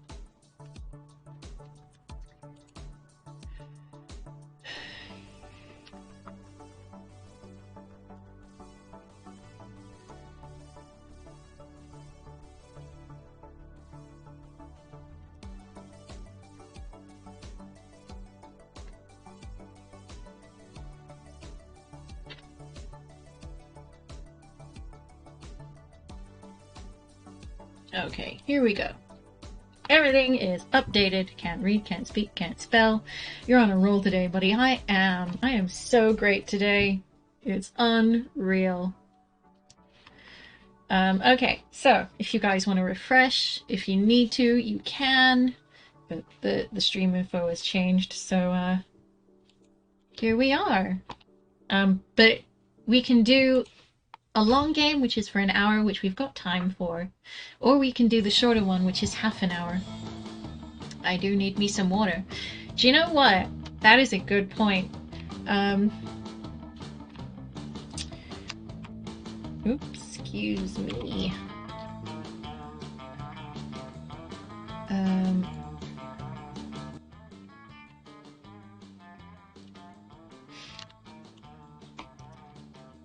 Why don't we... Redeems a hydrate. Thank you.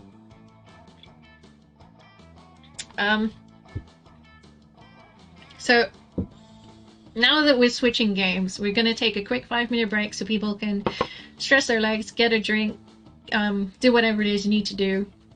And we'll be back here in 5 minutes for a round of Monster Prom. Because we just finished Turnip Boy.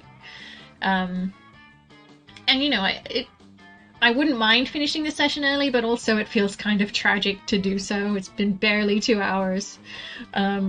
So I would like to do that. Anyway, I'm gonna continue to hydrate.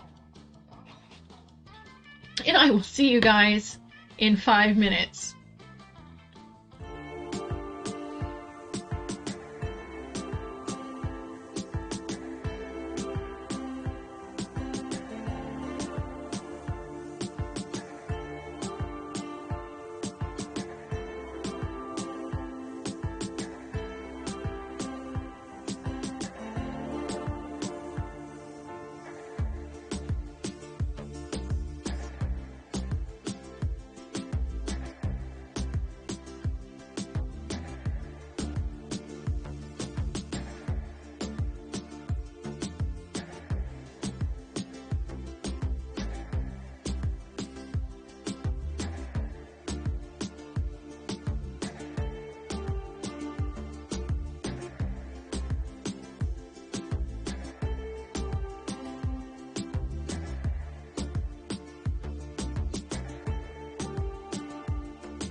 Hello, I'm back. I hope everybody had a good 5 minutes. Um, okay. Words coming out of my mouth failing me. I hope everyone had a good break. I'll just, like, get into it, I suppose, because, lots of things are happening. I don't think I need a controller for this. Good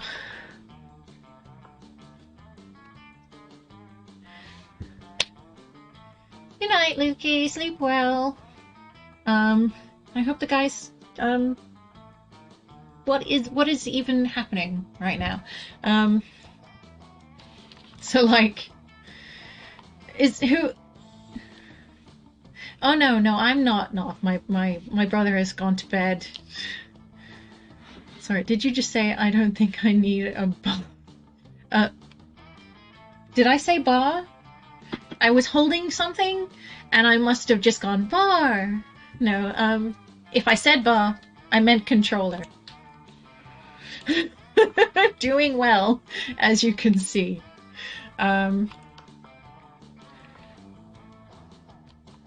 Voice interjections, yay or nay? Let's go. One player. You can play up to 4 people, by the way. I don't know if you guys knew this about this game, but you totally can, as you can see. Do you know what? I'm gonna move me up a bit and maybe make me a bit smaller. Because I've been wondering if my face has been too big anyway this entire time, but we'll see.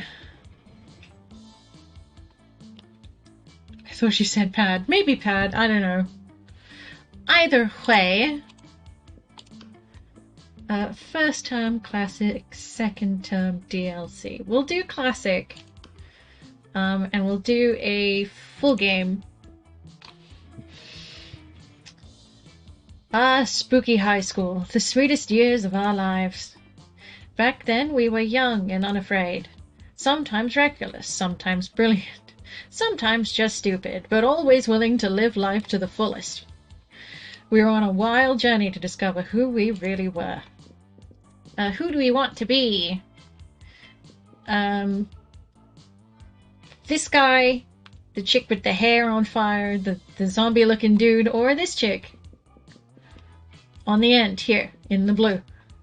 Just yell the colors. Orange, red, green, or blue. Forehead.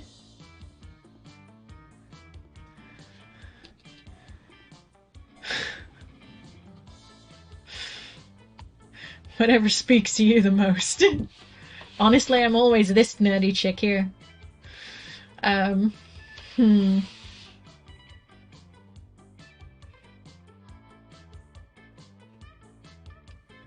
We'll go with the... Let's Frankenbabe, zombie heartthrob, the hot chick, or tall, dark, and handsome. Yeah, I did always think that tall, dark, and handsome over here was a bit on the nose. Okay, be the nerd. I will.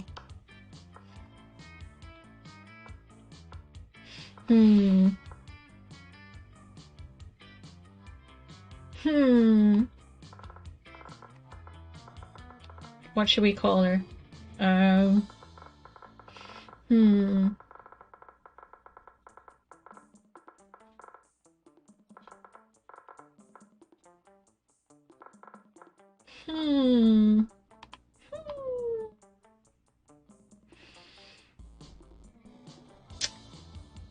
If you guys do know that there is like a reward point out there called Name Generator. If you spend 150 channel 1,500 channel points, you can name a character in a game, or what have you. Brandon instead of Barbara.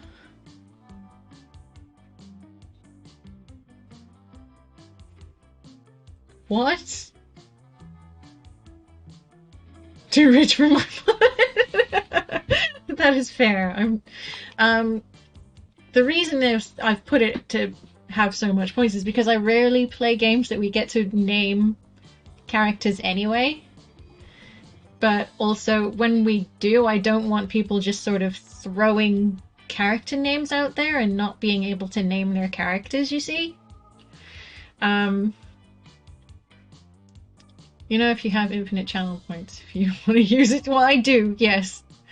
I don't know, I just like to give you, I want you guys to know that you have the option to name a character in such games as these.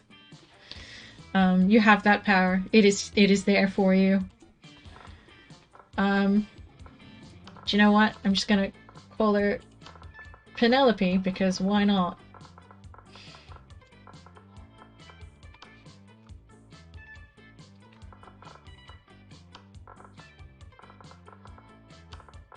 She says, doing it excruciatingly slowly. Yay! Yay! And we had yet to experience its ultimate challenge, the Monster Prom.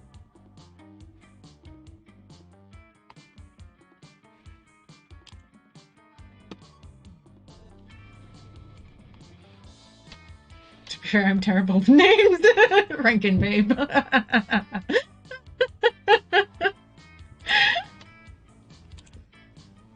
I remember it clearly.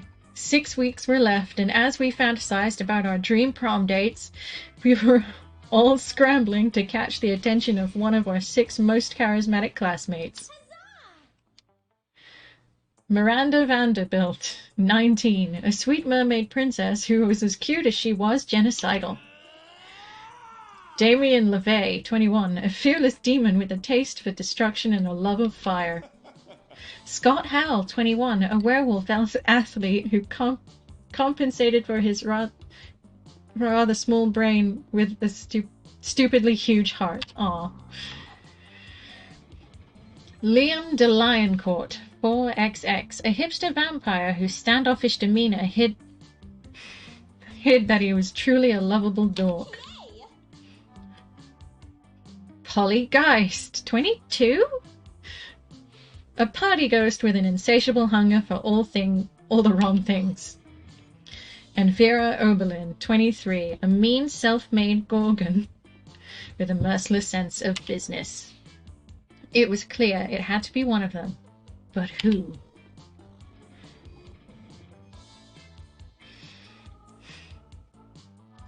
We only had 6 weeks to choose our prom date, and even more daunting, we only had 6 weeks to woo them and conquer their hearts. Does anybody at first glance have anyone that they think might be fun to look at? Because I've played this game a lot, to be real with you. Who looks interesting to you guys?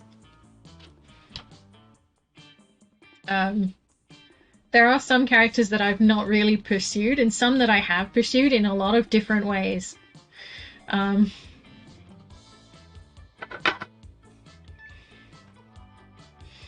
But like,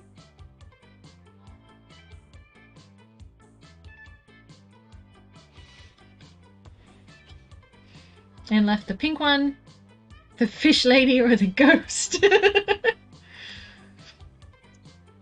Okay. Fish lady or ghost chick. Gotcha. But as I already said, we were young and unafraid, and we were ready to start.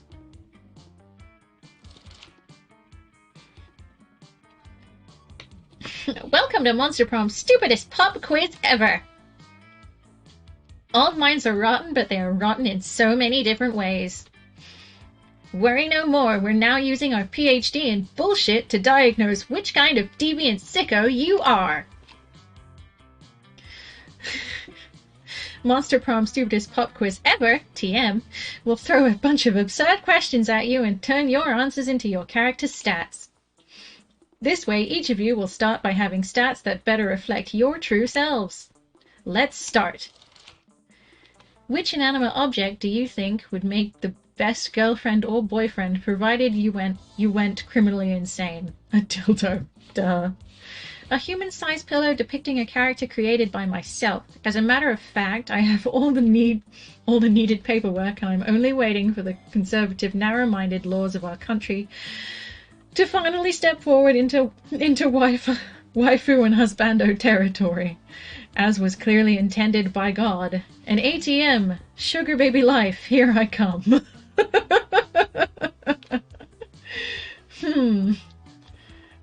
All of them were terrible. You wish you were raised by a mysterious old man who saved me from the streets in order to raise me as his disciple in the ancient ways of rad DJing. A pack of wild wolves who also happen to be tech moguls who own some of the most profitable companies of Silicon Valley. They would be truly kick-ass role models and wild wolves. Sick. A really progressive marriage between a kick-ass venomous snake and actual fire. I love fire and I see no issue with being raised by it.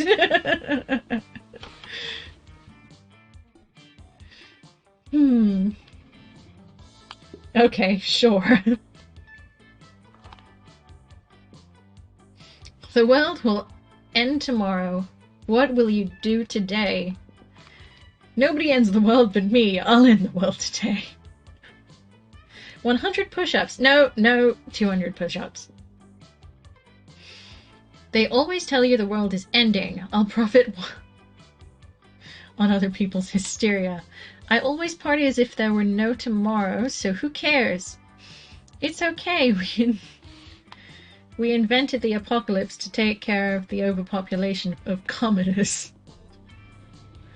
I'll finish my novel. Whoever comes after the end should know my legacy. Let's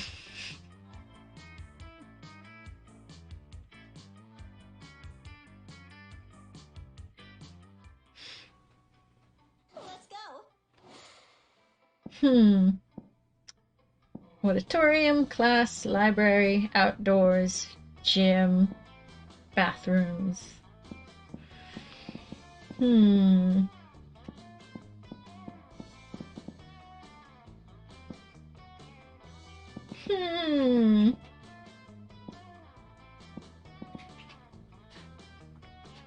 Let's go outdoors. That day during recess, you start a half-hour rave that goes full crazy.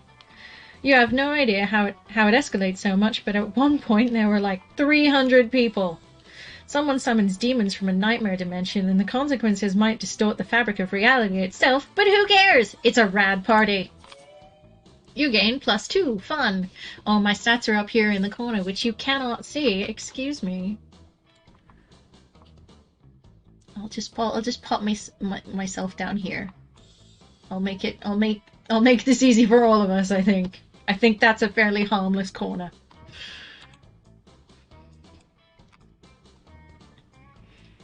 What's the point of the game? It's a dating sim. You wind up at prom or you don't.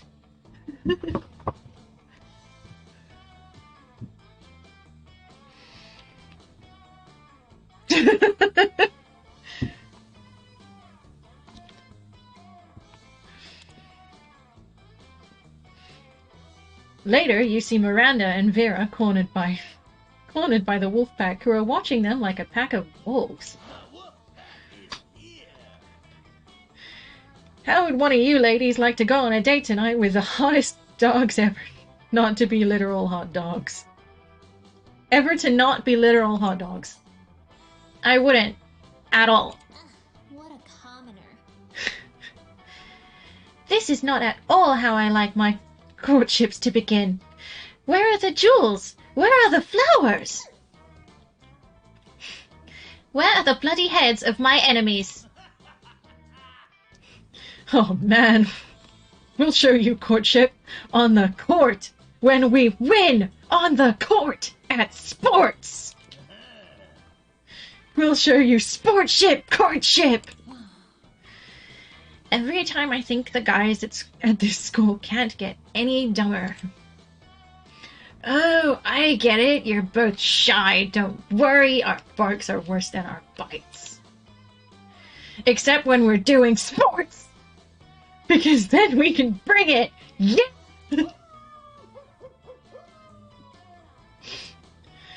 But if neither of you have the confidence to say which one wants to go out with us tonight, we can just choose for you. Yikes. Like, they're relatively well-intentioned, but you should definitely step in and save one of them. Tonight, Miranda can't. I have 2 tickets to Cirque de la Mer's underwater show. You don't want to go out with Vera. I hear her snakes have...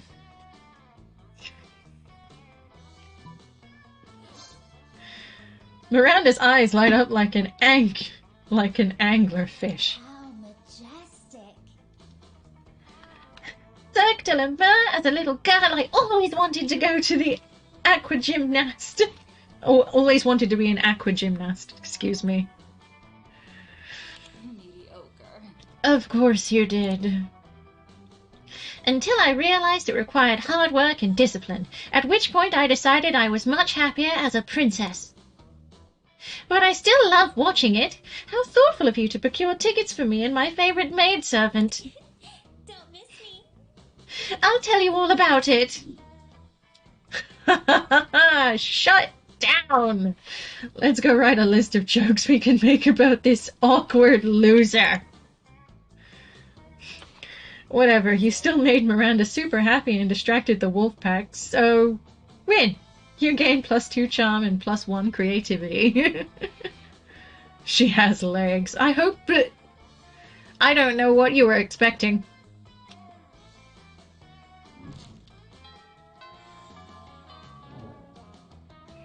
Let's go. Ooh.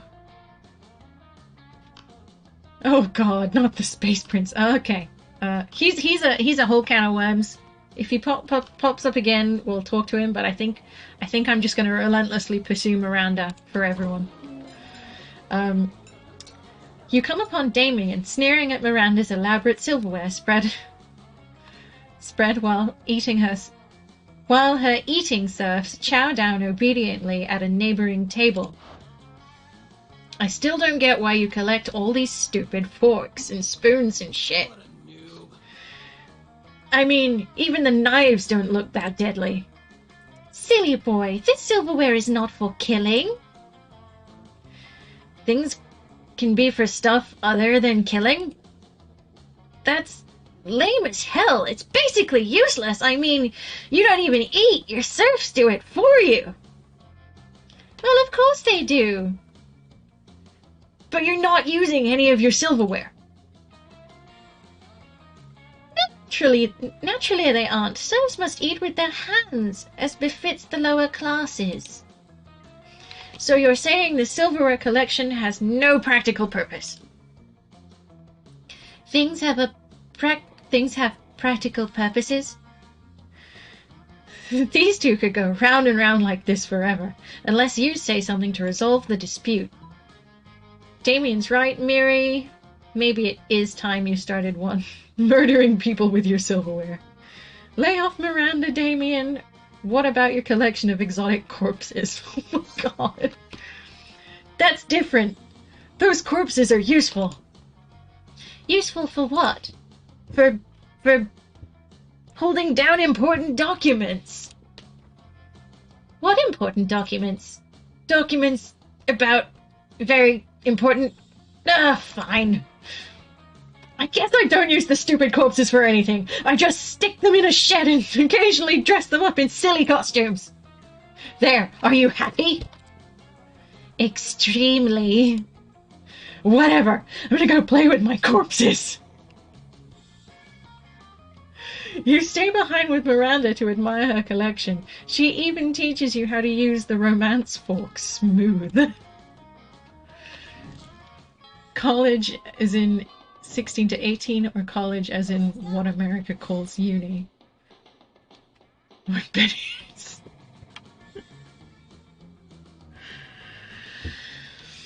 is. Yeah, there's a lot going on here.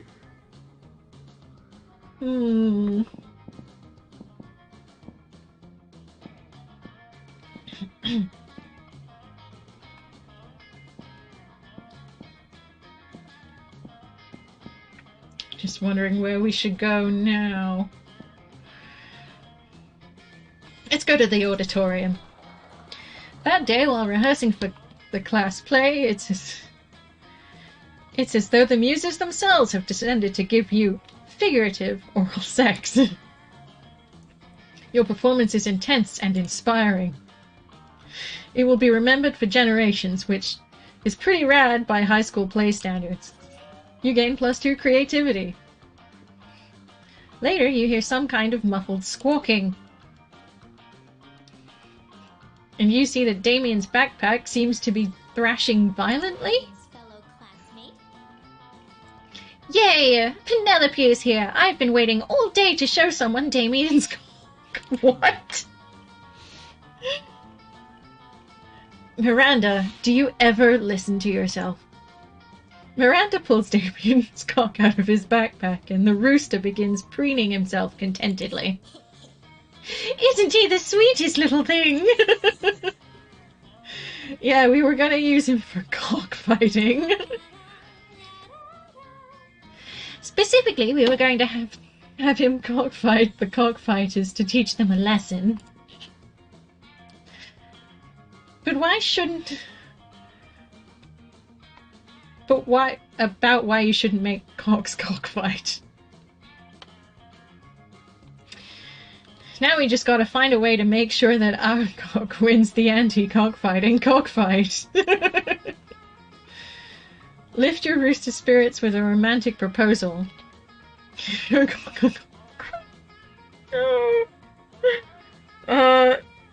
This cock isn't an expert in violence. You are, Damien. Go undercover as a rooster.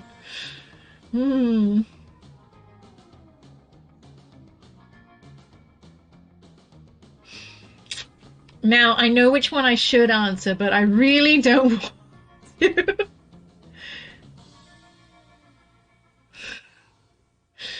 Yeah. Oh no! Oh, that's the sweetest thing I've ever heard in my entire life. I shall give our noble fighter my royal blessing. Here, darling, precious rooster, take this ring from my royal family. Off they go to the cockfight, the cockfighters at the end, and end animal cruelty forever. But the next time you see them, they don't look too pleased. Look who it is! Penelope, who knows nothing about cocks. Yes, apparently in rooster culture, all it takes for the presentation of a ring... All it takes is the presentation of a ring to be legally wed. I spent the whole time married to a male chicken. And of course we had to miss the fight because I would never send my husband into violence. That didn't have to do with defending my honor, of course. We had to spend the whole time finding a rooster priest to annul the marriage. Disgraceful. And now I've already been divorced and I'm not even out of high school yet. With that, they're off. But the disgusted look Miranda shoots you will stay with you forever. You lose -2 smarts and -1 fun. Oh, I'm not smarts at all. But I am very creative. Let's go.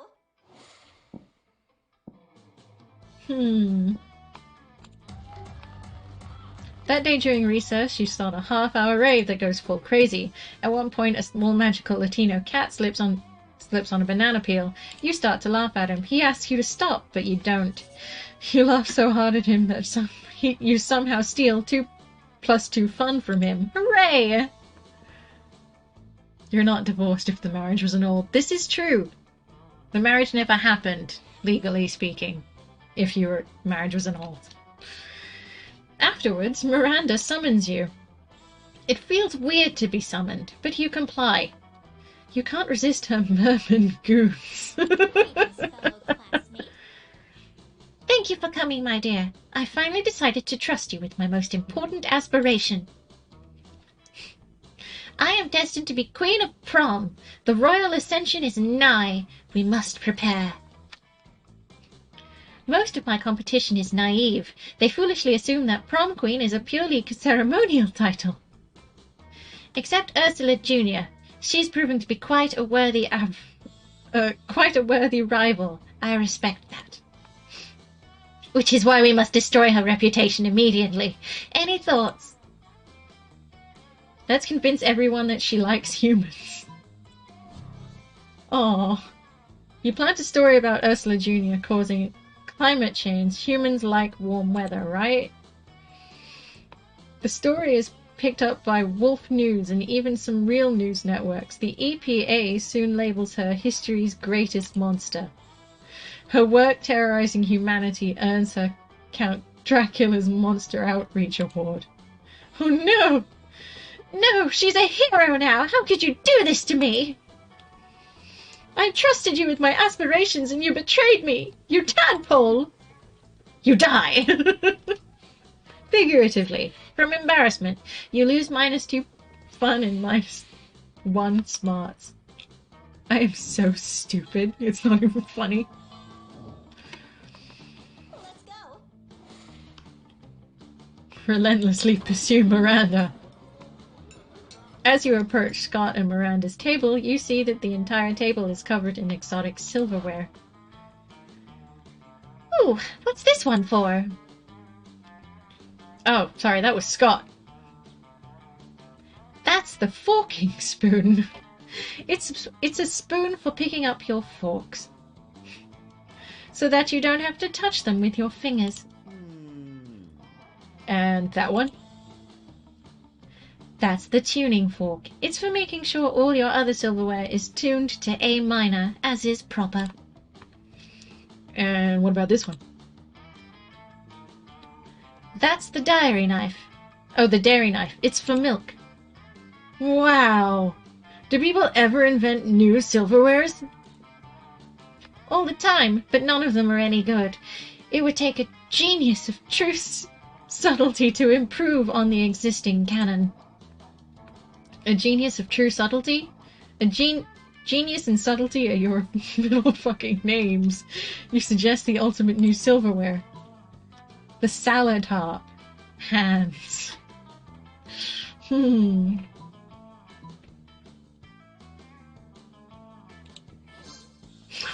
My favorite silverware! Egads, how crude! I know, right? My only more favorite or silverwares are face and mouth. Scott, I think you're misunderstanding the purpose of silverware. No, I don't think so. Look. Scott reaches into his backpack and pulls out 2 silver hands, a silver face and a silver mouth. He holds the hands in his hands and his face, and the face in his mouth, and devours his lunch in a highly counterintuitive way. I stand corrected. You're not standing, you're sitting. Anyway, now I gotta put on some ointment. All this silver is really bad for my skin. Oh my god, Scott. Scott lets you put the ointment on him. Nice. Oh my god. Let's go. This was not at all what I wanted. That day you spent some time in the library's PCs, playing some good old online poker. Gambling seems like a stupid and dangerous decision, but who cares? This time it paid off, so fuck it. You gained +2 money. You're checking your email in the library when you see one from an address you don't recognize. The subject is urgent, funds needed, emergency. It seems important, so you open it. Hello, my name is Nazret Alwaza, the totally legitimate Prince of Ethiopia. Due to recent cruel betrayal at the hands of my brother Gambella Awasa, who bought many What is with government money? My kingdom is in terrible debt. I require only a paltry loan of 1,000... A paltry. What is a paltry? What even is that? A paltry loan of 1,000 US American to regain my footing. Alternatively, you may simply provide your bank account and routing number. I will transfer the funds myself. Once I have repaid the debt, I will compensate you with 10,000 handsome US dollars American recompense. Sincerely, Nazret Awasa, legitimate prince of legitimate actual Ethiopian government of Ethiopia.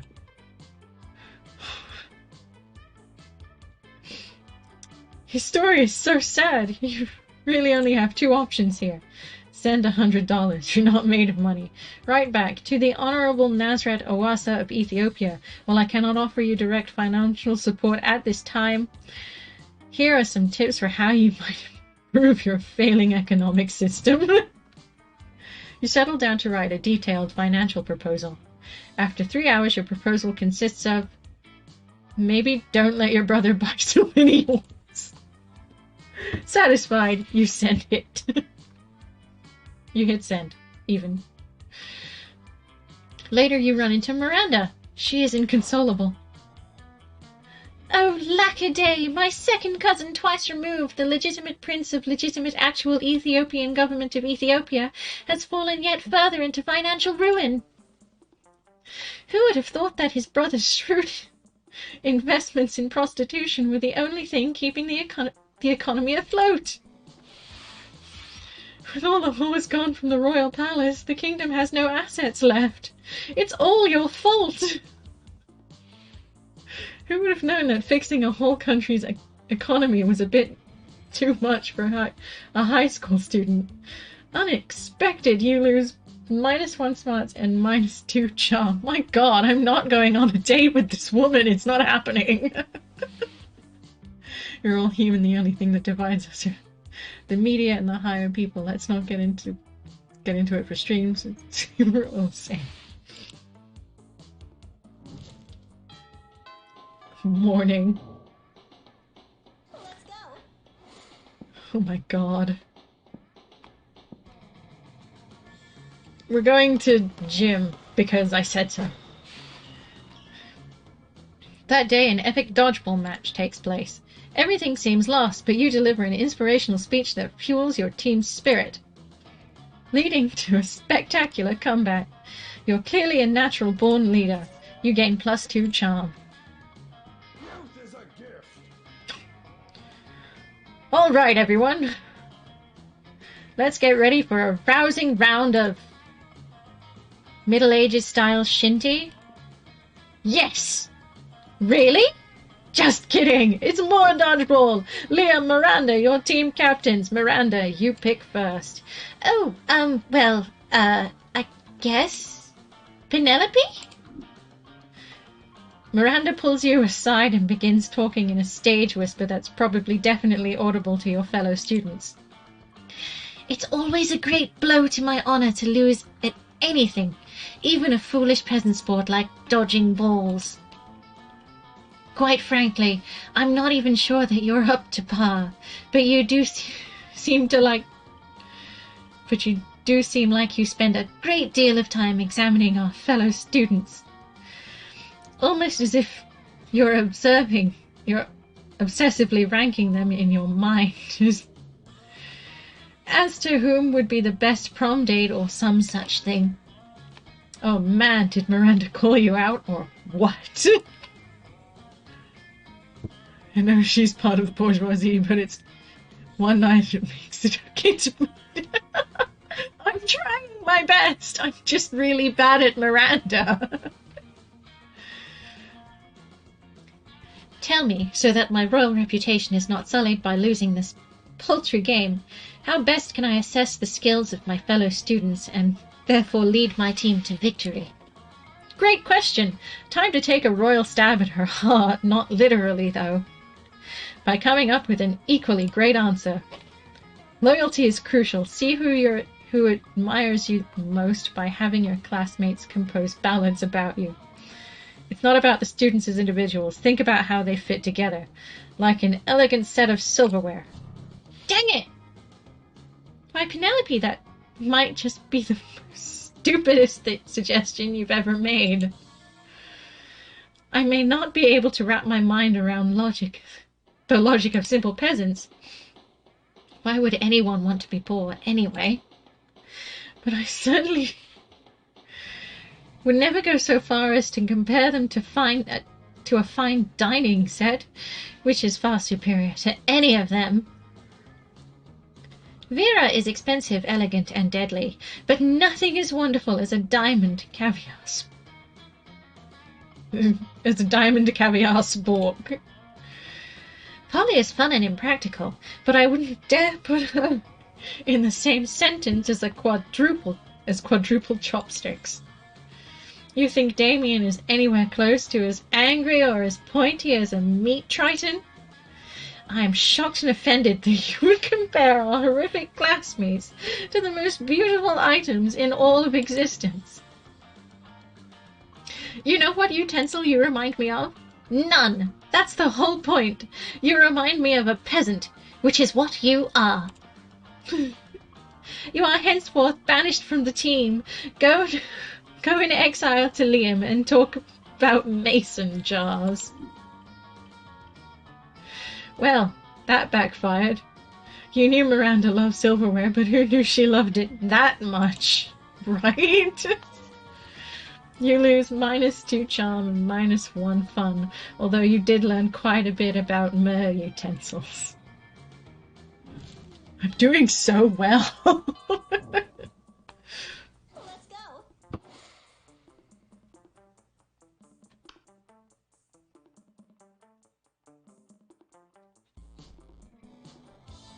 I want to walk away from Miranda. We're gonna go hang out with Polly and Liam. Liam and Polly aren't alone at their table. They're flanked by 2 beefy hobgoblins in school security uniforms. What, do these 2 have bodyguards now? They aren't bodyguards, they're food guards. Oh, sorry, that's the wrong voice. They aren't bodyguards, they're food guards. Principal Giant Spider found out we weren't eating during lunch, so he assigned guards to us because he thinks we have eating disorders. And we do have an eating disorder. It's called being dead. Except it's not an eating disorder, it's an identity and a lifestyle. Death style. Whatever. The point is that they won't let us leave until we've eaten our food. Which will be never. And I have a meeting of the Smug Superiority Club to conduct next period. I can't be late. If you could just figure out a way around these food guards for us, I'd be super grateful. Like, in a sexy way. Well, you can't say no to that. Time to enact your fiendishly clever plan. Dump all Polly's food on Liam's plate. With the deftest and most raw sexuality of Indiana Jones, you empty Polly's food onto Liam's plate and his lap. Stop that! It's too much food! I can't even artfully arrange it for a decent food pick. Meanwhile, I seem to have eaten 100% of the food on my plate. No problem. Nothing to see here. Luckily for you and Polly, the hobgoblins are complete idiots with no object permanence. They instantly believe Polly's lie. You traitors! I thought we were in this together! You thought? That was your first mistake. I stay high all the time, so I never think. You and Polly ditch the cafeteria, and then ditch school, and then do so many drugs. You end up in a ditch. So responsible. I'd like to make that ghost ectoplasm if you know what I mean? One of the students at this school.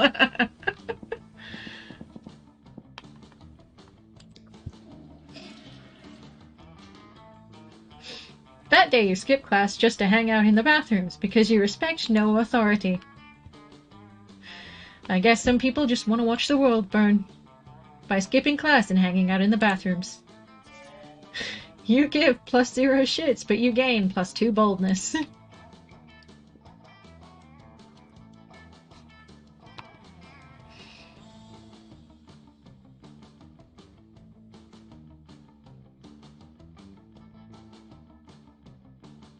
And take the food I haven't been able to eat. Made sausages, made a sandwich, took a bite and said, who knows? Many people go to the bathroom to fulfill a very basic biological need. Euphemized, in fact, as going to the bathroom. But when you go, you are immediately greeted by the hullabaloo that can only come from a clamoring of many armored mer people. This goddamn school. Here, my judgment is final. The sentence is death, to be carried out immediately by my most trusted executioner. Thorpe. Thorpe? Zorth. Thorpe. Thorpe. We're gonna go with Thorpe, even though that's definitely not how you say that. Miranda is sitting on what should, again euphemistically be, called a porcelain throne, but which has been turned into a quite literal throne adorned with gold and jewels and dolphin skulls. In what was the next stool, before all the walls were knocked down, a bare-chested masked executioner holds the prisoner aloft. It's a goldfish in a plastic bag that they're about to flush down the toilet. Wait! Cries the goldfish. Yes, any last words? Or gloves? I demand a trial by combat! Cries the goldfish. Oh, shoot! I hate when they do that. I'm royally obligated to royally oblige. Very well then, choose your champion. The goldfish swishes his little fishy tail, and then suddenly an enormous fish man with a huge rippling muscles, somehow even through... What? The goldfish swishes his little fishy tail, and suddenly an enormous fish man with huge rippling muscles, somehow even though he also still has scales. It's all very confusing, but anyway, he appears and he wields an enormous battle axe.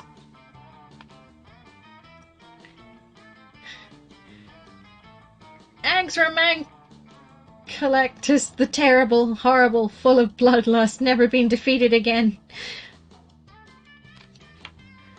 All my prisoners are so predictable. I could have you fight him, Zinthorpe, but I would hate to lose my best executioner. There's shark-headed Max the Axe, or Madrigal the Murderess, or Whale-dicked Wayland the Wanderer. But of course there's only one champion worthy to fight the undefeated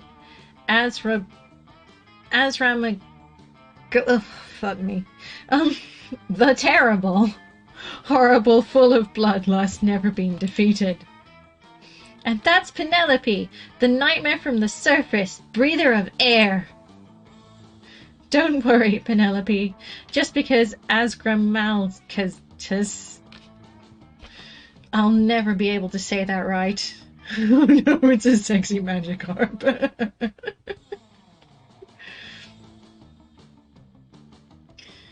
Has killed literally every single champion he has ever come up against. Doesn't mean he's going to kill you. God damn it. Now you can't even piss without the threat of being ripped limb from limb by a fish. Better find a way to turn this around so you can survive and, more importantly, impress Miranda. point out to what's-his-face, the terrible, horrible, full of bloodlust, never been defeated, that you're all above water, so he can't breathe. The goldfish said, that seems like a smart response, so I'll probably fail. The goldfish said trial by combat. He didn't say what kind. Challenge him to combat you in the popular video game of battling pocket humans Pokemon. Yes! Damn, says the goldfish. I forgot to say trial by combat, wherein combat is defined as two people brutally beating each other until one party is either unconscious or dead. Next time I'm facing execution, I'll probably need to get a lawyer. Don't be a silly Billy. You know lawyers are illegal for the accused. As are video games for peasants under my wonderful family's beautiful, silly, authoritarian, and fun regime. So good luck, Azramal Gaquatus. So, whatever. Quatus is the... It doesn't matter how much luck Agramal's Aquatus has. You have an entire lifetime of playing the pocket human video games instead of going on dates or interacting with other monsters your own age. And oh god, wait. Actually, this is kind of pathetic now that you think about it. But no matter. For now is the moment in which your total lack of sexual conquest might inadvertently lead to a sexual conquest. Miranda watches intently as you and Azramal Gaquatus take your positions and prepare to see who can capture the most Pokemon and battle businessmen against waiters, against actors, to see who will be the ultimate pocket human trainer. It's you! Like, it's so clearly you. Even if Agramal Gaquatus weren't at a huge disadvantage due to having never played a video game before. Come on, the dude has fins! He doesn't have fingers! You destroy him quite easily, becoming the very best pocket human trainer like no one ever has. Oh look, it would appear your champion has been defeated. You tax-evading scum! I didn't realize this was also Turnip Boy, I'm sorry.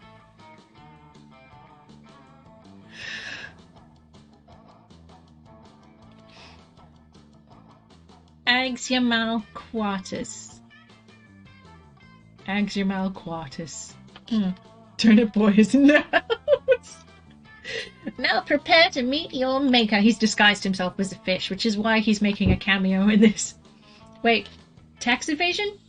Miranda's executing a citizen for tax evasion? Damn, that bitch is cold. And you're super into it. Any last words? You may be able to flush me down the toilet, says the goldfish bravely, but you'll never be able to take away the likelihood that I could live in the sewers and mutate into something far greater than I am now, and return to fight Penelope, the nightmare from the surface, breather of air, on my own self. A risk I am most certainly willing to take. After all, Penelope just proved herself to be my greatest, bravest, beautifulest champion ever. Whoever would have thought that you could win my heart? At least the piece of it that really wanted to see this goldfish dead, simply by spending all of your time on such a frivolous childhood pastime, past the age where it's socially acceptable. Who indeed? And yet here we are, with you having earned +2 fun, +1 charm, and was one piece of Miranda's murderous heart. No, we can't do that to, Let's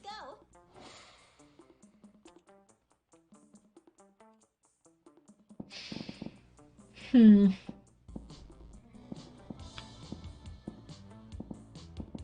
We haven't been outdoors in a hot second. That day during recess, you start a half-hour rave that goes full crazy. You're talking to Juan, the small magical Latino cat, when he tells you that you won't ever be as fun as Bob the scary clown. You accept the challenge. You go straight to Bob, stab him several times, open his bleeding chest, and eat some of his guts in order to consume his fun. Really? Do you think that's how this works? Well, it is. You gain +2 fun from poor Bob.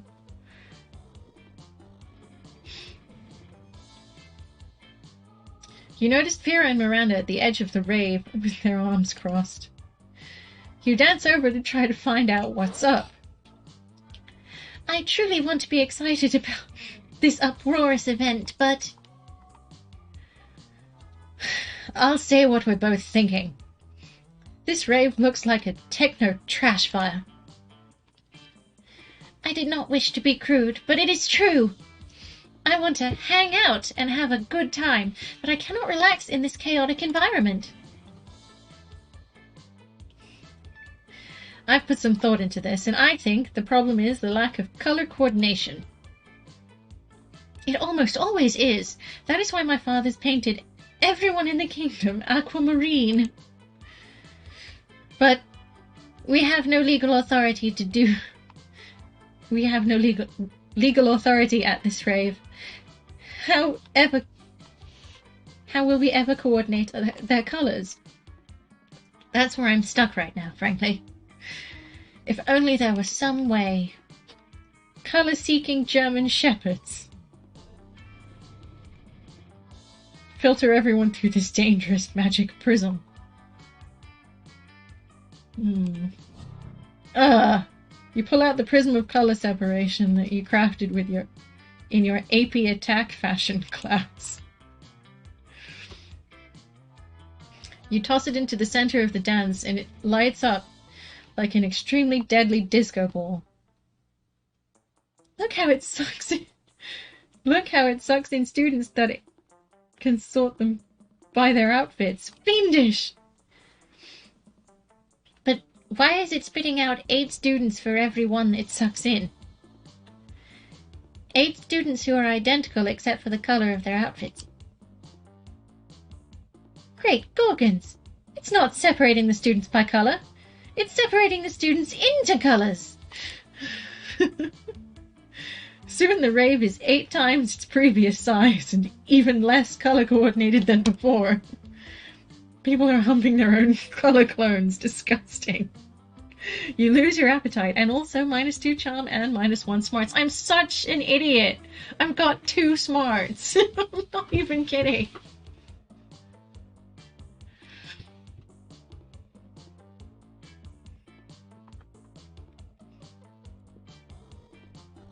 Teenagers, right? This is the worst. I'm so not gonna get to prom, guys. Please, Polly, come back.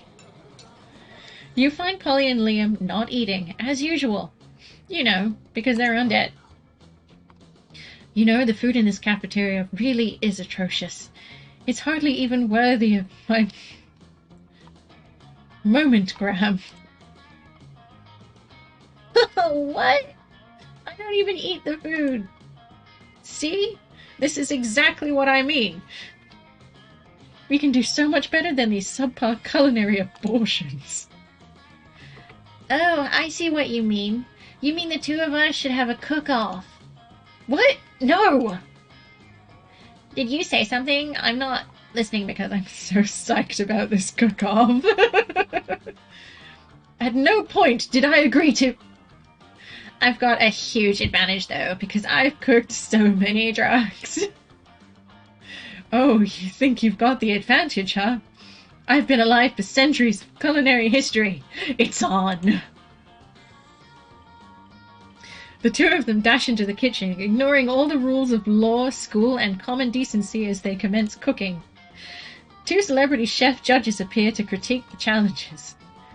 I think they're both equally horrible, says the cruel British judge. I think they're both equally marvellous, says the overly nice British judge. Both judges turn to you. What do you think, tiebreaker judge?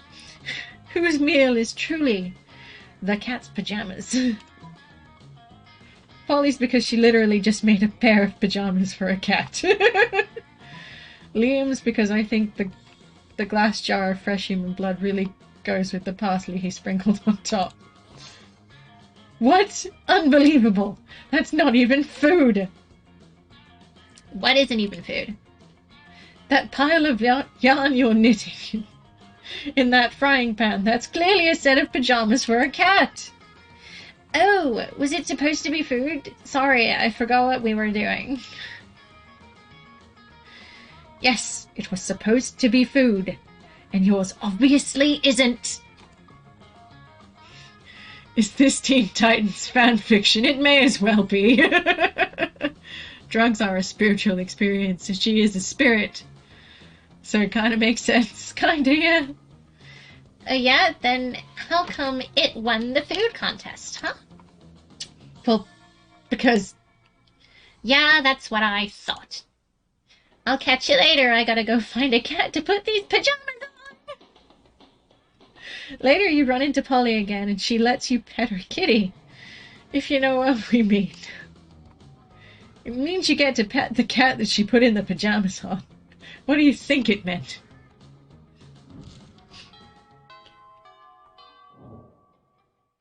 Let's go.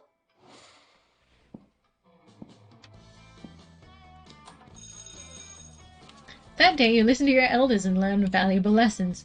Sometimes after all the monster nonsense and the dating gimmicks, you forget that attending class is supposed to be a primary activity at this high school. You gain +2 smarts. Hey, Penelope! Darling! It's me. Lovely fan favorite Polly.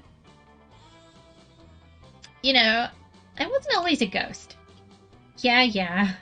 This is about to get real. Hear me out. I used to be alive, but I died with unfinished business. Now I gotta live forever like this until I finish it. And you might ask, what's your unfinished business, fan favorite lovely Polly? I guess I can tell you. I never did a reverse Romanian Wilkinson. You know, sexually. Sigh. Don't get me wrong, I love being a model and walking through walls and shit. But my soul will never truly rest until I do that freaky sex move. Oh well. I've done that one loads of times. Just name a time and place and reverse all over your Romanian Wilkinson. Throw a smoke bomb and escape while leaving a replica of yourself. That should be in time for you to figure out what a reverse Romanian Wilkinson is. Oh god. You throw a smoke bomb, you save for these situations. You swiftly hide, leaving behind an exact replica of yourself made out of macaroni and Play-Doh. Whoa, Penelope! I didn't know if it's just me or all this smoke I'm inhaling, but you suddenly seem more attractive. You look just like someone who knows how to enjoy a good reverse Romanian Wilkinson. Perfect, your plan is working, just as intended. Until Polly pats your replica on the shoulder, making it fall to the ground, where it tragically breaks, suddenly turning into a load of macaroni. Classic Penelope. Not gonna say anything in reply? Whatevs. What if we go full reverse Romanian Wilkinson on prom night? You bring the surprise. I'll bring all my sexpertise. You know what I'm talking about. See you soon. She totally phased out after talking to what is clearly a bunch of macaroni. Let's not judge that. The important thing here is that you might have gotten yourself ticket to the wildest night of your life. But what the fuck is a reverse Romanian Wilkinson, and what are the supplies? For now, at least you gain +3 fun. I'm so fun! And I'm quite bold, but my god. Let's go. He had me its expertise.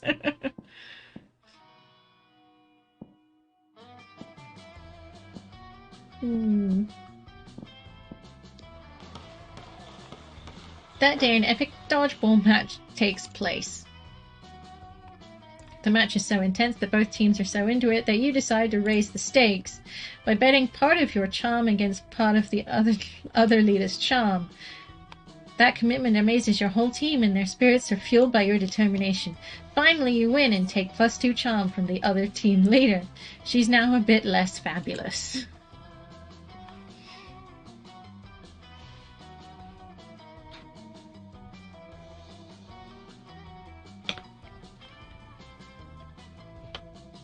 You're getting ready for another round of, you guessed it, dodgeball when Polly flags you down. Hey, you know what I realized? Gym is the one time we're actually encouraged to judge the way students handle each other's balls. Before you can even begin to think of a response, a giant interdimensional rift opens up in the gymnasium. Oh no! And out pops the ever-persistent interdimensional prince. My dearest Lady Paulina, worry not, my love. I am here to whisk you away to the safety of my dimension. Safety? From what? From what? Why, from this unceasing war you seem to always be caught in the middle of. Danger abounds all around you. Look at these uniformed soldiers. Look at the projectiles hurtling through the air, often towards your gorgeous visage. Come, let me steal you away. If you're using the word steal, it's a good sign this is not going in a great direction. But the interdimensional prince is too focused on saving Polly from the horrors of war to listen to reason. He grabs her by the arm and is still about to pull her through the interdimensional rift when you call out to him. If you're taking her, you must follow the rules of engagement and first speak to our highest ranking officer, Coach! A true hero wouldn't flee to safety, he would stay and fight the war for his... oh god, one of these is a... Oh my god, this one. Dang it, I knew that was the smart option.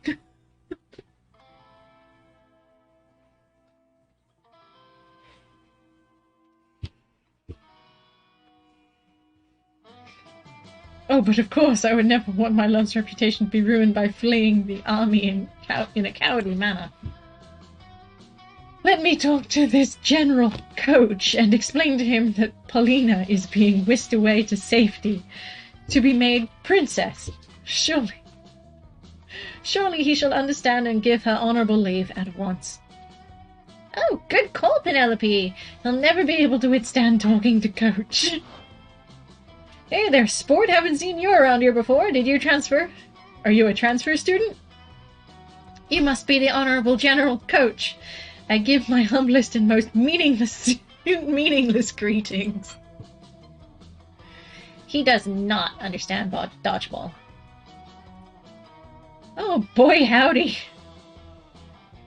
Did you come to the right place? I fancy myself something of a dodgeball expert, so you've definitely come to the right place. Is that so? I, a prince, am skilled in a variety of disciplines, and I'm always excited to master more. But...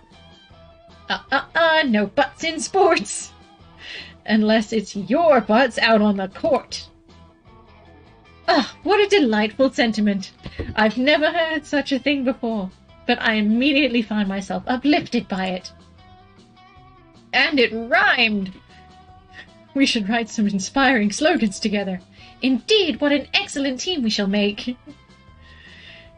What a truly singular speaker you are. In fact, I would quite like you to officiate my wedding to Paulina. Paulina, you're engaged? You kids seem a little young to me, Polly. You at least. How old is this prince anyway? But love always prevails. Congratulations, you two. My sincerest appreciation. I would like this ceremony to... to be interfaith and include no less than 30 minutes of fireworks. Sounds good to me. I look forward to the occasion. Oh, thanks, Penelope. Would you like to choose a dress and force me into as well? Since you're basically my wedding planner now. Looks like I'll have to deal with this myself before you end up ordering me and Princey over here their cake. Polly storms off to seek help from someone who won't inadvertently enlist an officiate for an unwanted wedding. Leaving you with -2 fun and -1 charm. Boo.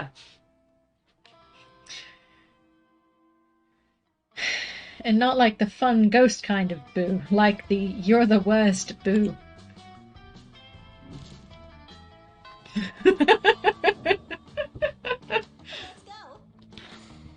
Stupid prince. Strange, you could have sworn Polly and Damien were at this table when you picked it. Psst. Hey, loser! Down here! It's us, Polly and Damien, hiding under this table for totally innocent reasons. A ferocious roar sounds from the door of the cafeteria. Crazy Martin, the werebear janitor, is here. And he's looking for someone. Oh shit, he's here. Why are they after us anyway? I think what we did really falls more under federal jurisdiction. International law, more like. These munchkins were Canadian citizens. Those munchkins were Canadian citizens. Now that you mention it, I think we might actually have to face a war crimes tribunal. Worth it though, right? Oh, totally. As long as we can get away from Buzzkill the bear over there. Just hide in the ghost zone. You know, the special alternate dimension only ghosts can use. Hide behind diplomatic immunity. I mean, you're both princes of hell, right? What? No. But I can't hide in the ghost zone. I'm not a ghost. I guess you should have thought of that before you spent all that time being alive, huh? Being alive isn't a choice. Whoa, okay, I don't have time to sit here and argue pro-life or pro-choice with you, my dude. See you in the ghost zone! No, you won't! You can't follow Polly into the ghost zone, but from the way she winks at you before crossing over, it looks like you're one step closer to the bone zone. Let's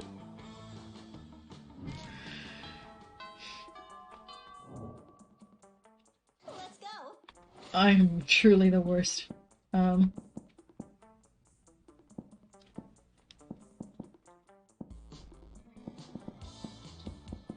we can't go outdoors.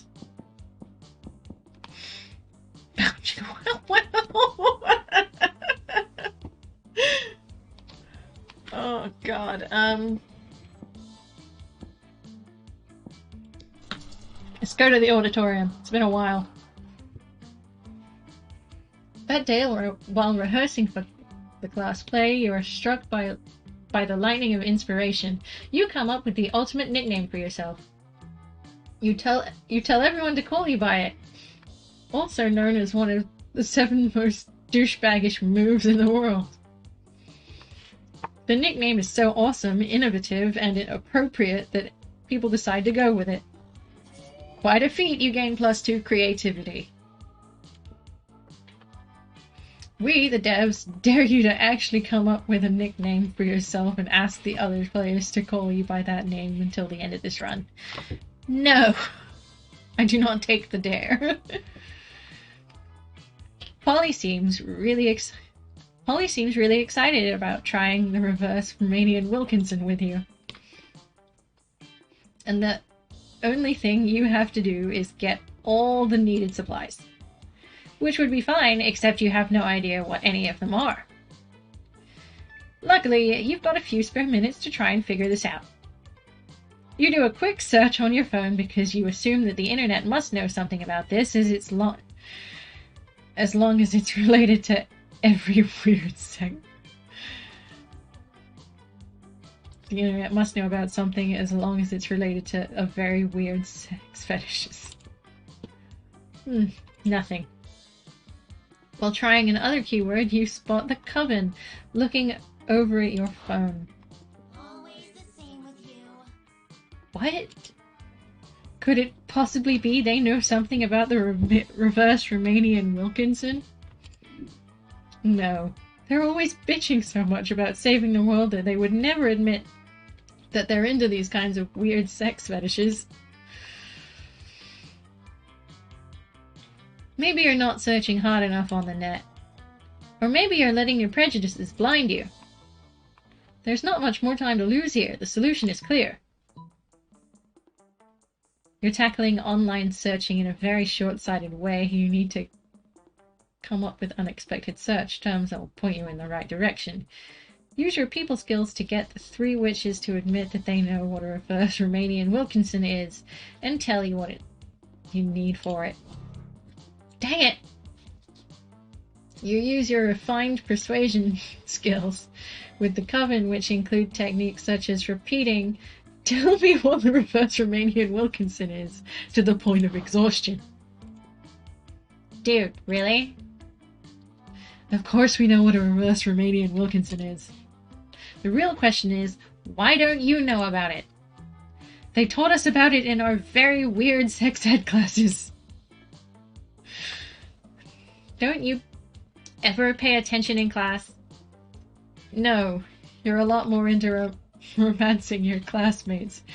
Who would have thought that your classmates would be so useful this time? This is so lame. Our number one priority is saving the world.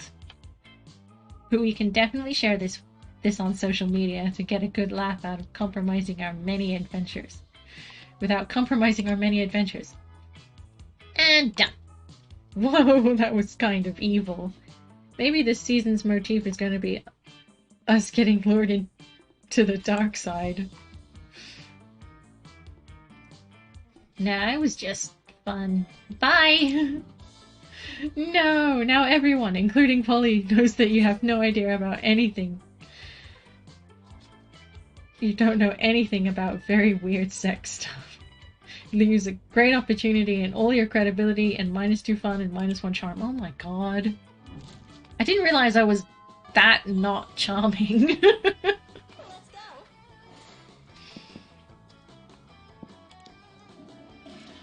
That day you decide to skip class, just hang out in the bathrooms because you respect no authority.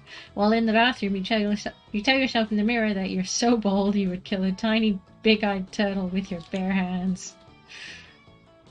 That monstrous act would instantly give you plus 500 boldness. But come on, you're talking to yourself in the mirror. What's the merit in that? You know what? You can keep +2 boldness anyway for saying that to yourself out loud. I don't think you're charming enough for this. I'm not charming enough for anything.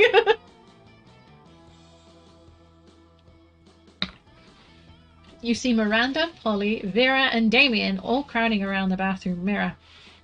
Can a monster take a shit in peace at this school?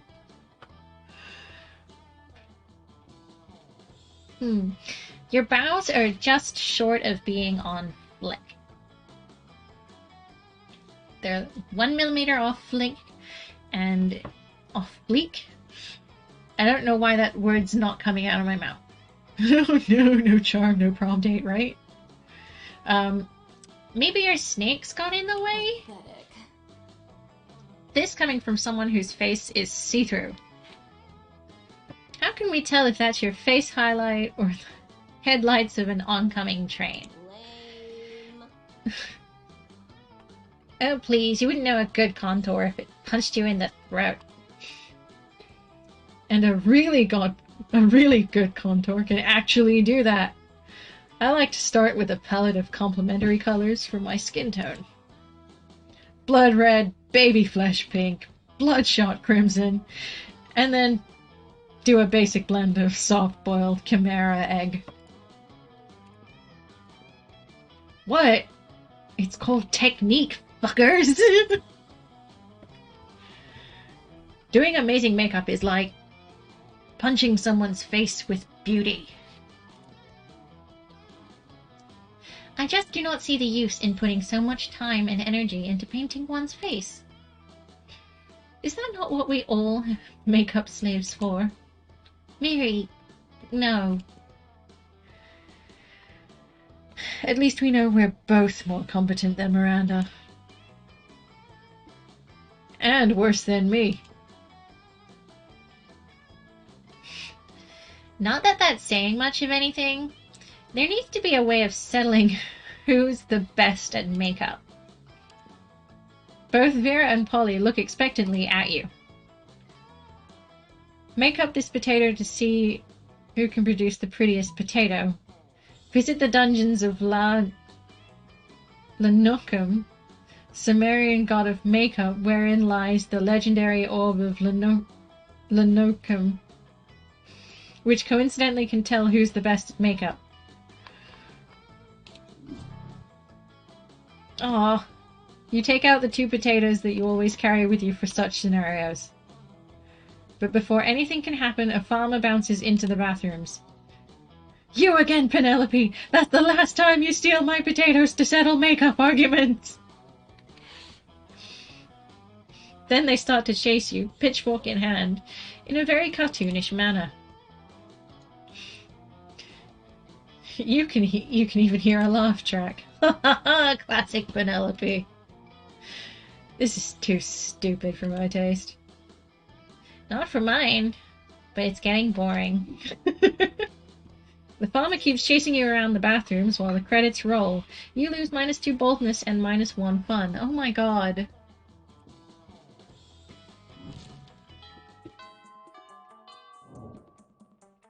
Let's go.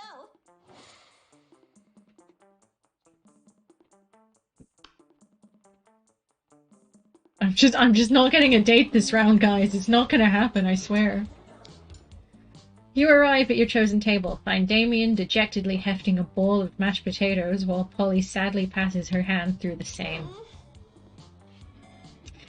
Seriously, what do we have to do to get a food fight started in this cafeteria? I honestly do not know. I tried throwing potatoes at people and yelling food fight, but I think everyone is too scared of me to fight back. And I can't throw any food because of my stupid ghost hands. Plates, mirrors, antiques, furniture, sure, but not food. There's gotta be a way to provoke a food war. My dads are always telling me, be more political. But we're not political. Your strength is hitting things, and my strength is being unbelievably hot all the time. Unbelievably hot. That's it! We'll set the cafeteria on fire! Wait, no, that's not a solution. That's just arson. Why do I always jump straight to arson? It's hard to watch them struggle through this by themselves, so you step in with an idea of your own. Wars are fought over scarce resources, steal everybody's food, and put it in a pile. That ought to do it. Hey, Polly, you know what? The Greeks fought a whole war over Helen of Troy's face. We just need to get kidnapped by the Trojans. We just need to get kidnapped by the Trojans. See, this one I know has worked in the past for me, because I've pursued Damien quite a lot. When I sent into the games, you're becoming me in school, except that I went to an all-boys school and wasn't interested in any of my schoolmates. No politics on Twitch. That is a fair point. I'd just be a loner if this was the case, and I'd just do my own thing, buddy. I will try this one. I like where your head is, but I'm not super into being kidnapped and shit. What if we skip some of the steps and go straight to good old flashing? Polly floats up onto the table and in a practiced motion whips her top off. To the victors! This is a high school cafeteria. Polly's rash actions upsets the roiling cauldron of hormones, sets it on fire, and tap dances on the ruins. Soon the air is thick with sausage and gravy. Potato crisps fly everywhere like flavored shrapnel. Polly puts her shirt back on it. Now that everyone's too busy fighting to remember what they were fighting about. Looks like mine really were the tits that launched 1,000 chips.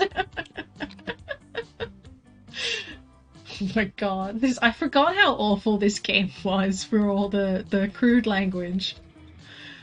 The view you just got makes that pun worth it. Given she's transparent, can you see both the back and the front at the same time? Feel a bit, probably, yeah, but eh.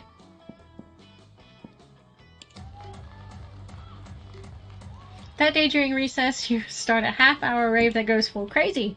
You're casually chatting with Juan, the small magic Lucino cat. You start telling him about that hilarious story of what happened last summer at Monster Camp. You know which one. The one involving the beehive. The blow-up doll face of... What? The blow-up doll of the president, the penguin mask, and the mystery of the Goblin King. Slowly, lots of people start joining you and hear the story.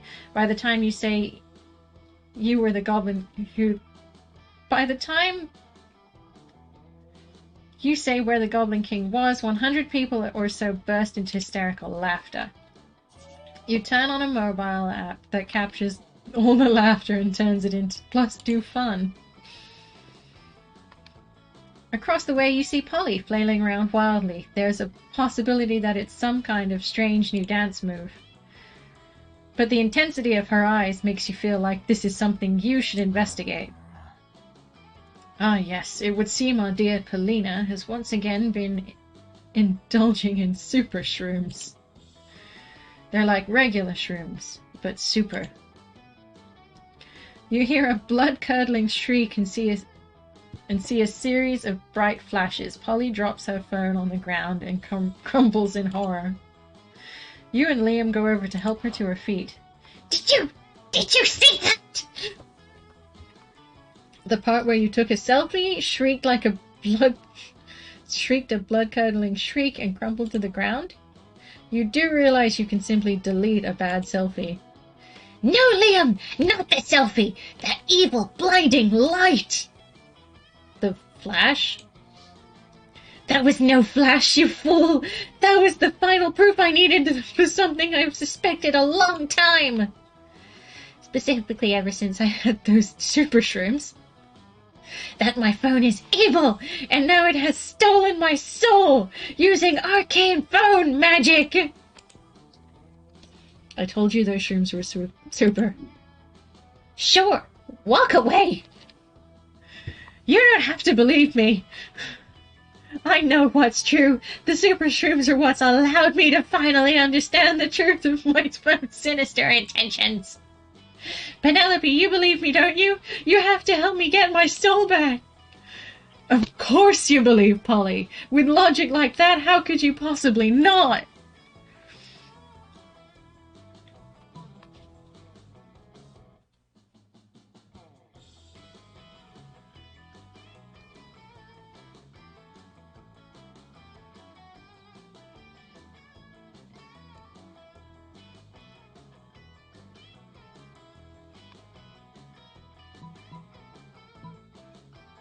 Here, I'll perform an exorcism to expel the soul from your phone. Don't worry, we just need to download the mobile update with the new patch that takes care of that soul-stealing bug. What? I mean, as a ghost, I'm generally a little weird about exorcisms. You know how it is for my people. But in this case, it is definitely warranted. You pull a flask out of your backpack and prepare to sprinkle holy water on the phone. But the flask is full of vodka. That's okay. That's okay, though. Polly thinks that's awesome. Plus, the second flask you pull out has holy water. You light black and white candles and arrange them in the shape of of the Snack Chat logo before placing the phone in the middle and liberally sprinkling holy water, yelling that what you hope is some convincing gibberish. Suddenly, a soul bursts forth from the phone. Whoa, you were not expecting that to work. Yo, thanks for saving me, bros, says the long-haired, shirtless dude wearing board shorts. Oh man, I guess that phone didn't steal my soul at all. It really was the shrooms. But thank goodness we did an exorcism anyway, since there was just randomly another soul trapped in there. I guess that makes sense, since I did find my phone next to a corpse frozen mid-scream. Well, half a corpse. Yeah, man, says the dude. Shark attacks will do that to you. Well, you're welcome. Us freeing you. But don't think for half a second I'm giving you this phone back. You seem cool, though. Want a party? He does. You, Polly, and the dead surfer dude have a great time broing down together. At one point, Polly hits you with what you assume is a flirty wink. Although it could be a lingering twitch from the super shrooms. Whatever. You gain a new dead friend, as well as +2 fun and +1 boldness. Oh god, it's time to... I'm gonna ask Polly on a date. Hi! Miranda was a complete failure from beginning to end. You finally pluck up your courage and ask your beloved to go to the Monster Prom with you. Not a chance in the world, darling. It's not you, it's me. By that I mean it's you. See ya! Failing at Monster Prom broke the essential process of growing up in your life. You become fixated on it and never become a functional adult. Now you're just an old person that sits at a park and talks to strangers about that time you almost got a date to the Monster Prom. It is as weird and sad as it sounds.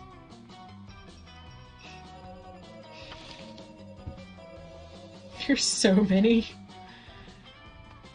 Penelope, best at secret handshakes. Polly's quote. Yolt! You only live twice. You're screwed then.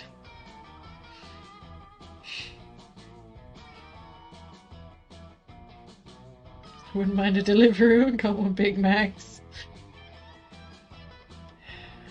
Yeah, screwed is not a bad word. It's a fairly neutral one, really.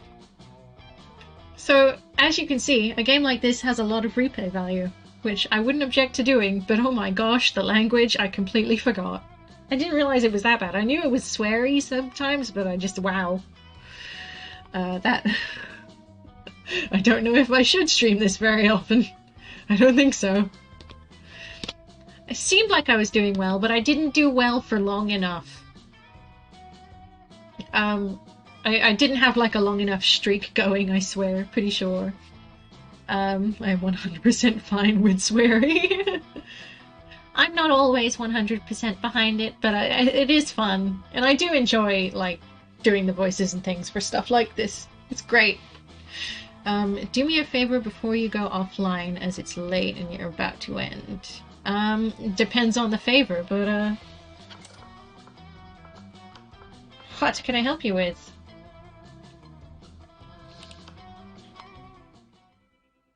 Oh, community story time. Okay. Hang on. I will get to you in a second. These 6 weeks were maybe the most epic and absurd weeks of our lives. After Monster Prom, we kept on living our lives, falling in love, battling for friendship, and learning about who we were and who we could be. And you know what? Like it always does, life happened, and it was wonderful. For those 6 weeks, Monster Prom seemed larger than life, and then it was gone, just like that. The battle for Monster Prom might have ended then, but there were plenty of battles left in that war called the youth. But once again, we were young and unafraid, and we were ready to start. When I first started this channel, I did have a donation page up, but for some reason it stopped working, so I took it down, and I only recently put it back up today. I made a new button in the panel. Just go look at the button. You don't even have to click it. Just look at it. I'm so proud of my button. I like making panel buttons. I view them all as small achievements. I'm just proud that there is another button on the panel that people can look at, but don't have to touch if they don't want to. Okay, so, story time.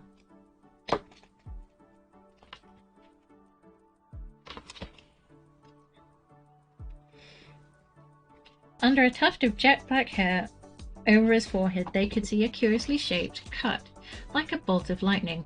"Is that where Professor McGonagall?" whispered Professor McGonagall. "Yes," said Dumbledore.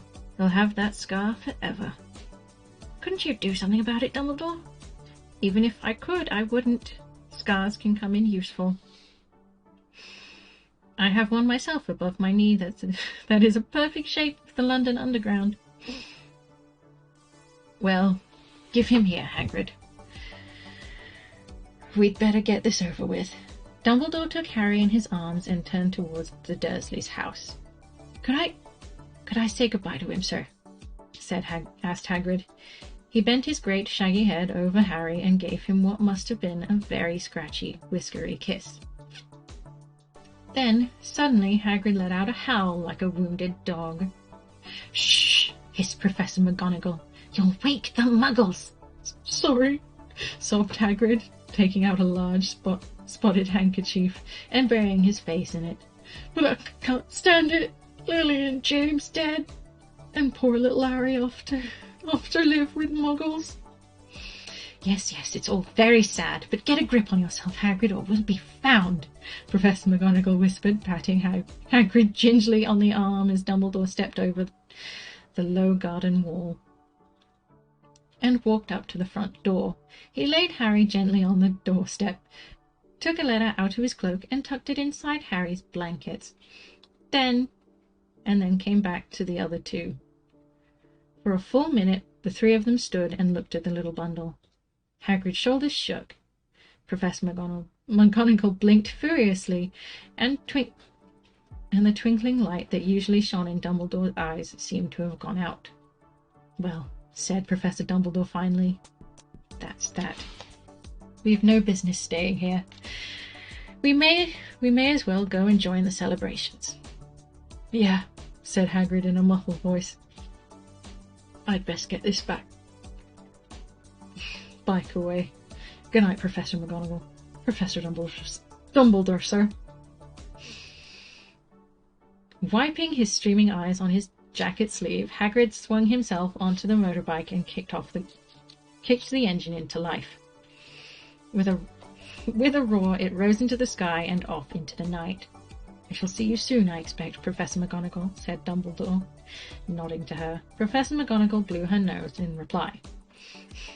Dumbledore turned and walked back down the street. On the corner, he stopped and took out his silver outputter.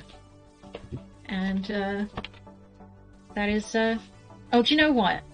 We'll just finish this page because it's like half a page, and also then it's the beginning of the next chapter, so we may as well just read it.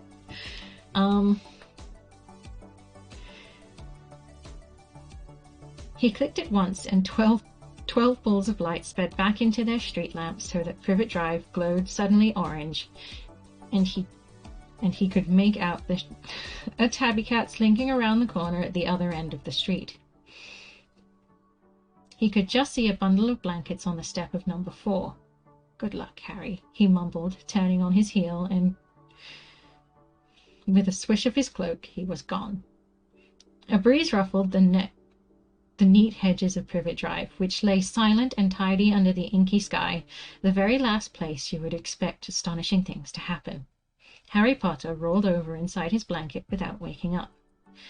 One small hand closed on the letter beside him, and he slept on, not knowing he was special, not knowing he was famous, not knowing that he would be woken in a few hours' time by Mrs. Dursley's scream as she opened the front door to put out the milk bottles. Nor that he would spend the next few weeks being prodded and pinched by his cousin Dudley. He couldn't know that at this very moment people meeting in secret all over the country were holding up their glasses and saying in hushed voices, "To Harry Potter, the boy who lived." And that is the end of chapter 1.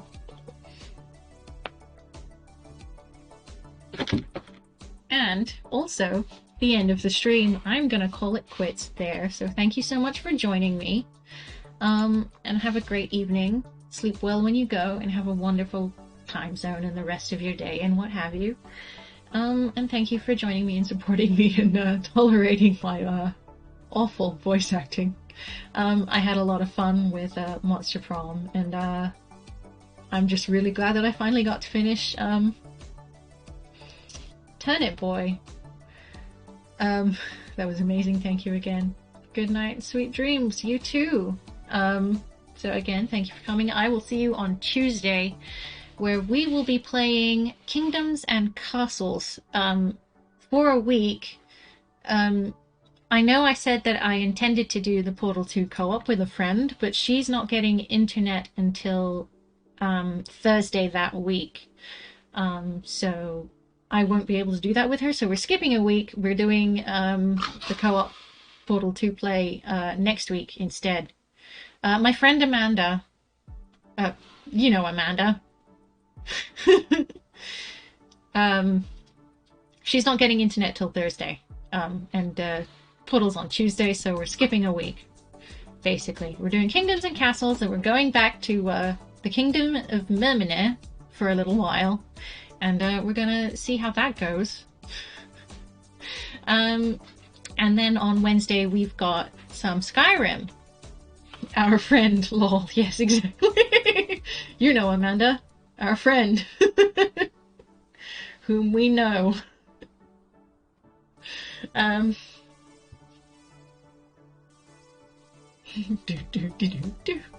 It's Mermina. Yeah, literally. That is the name of the town. It's not me forgetting the name. It's literally Mermina. I think you were there. Maybe, I don't know. Anyway, it's Kingdom Castles. We've played it once on the channel before, briefly, when I was exploring city builders. And people seem to respond quite well to it, so I'm quite happy to bring it back for a week. Because you know what? I want to build a kingdom with my people. But yes, for now, thank you so much. Have a good evening, and I will see you on Tuesday. Have a good night, guys.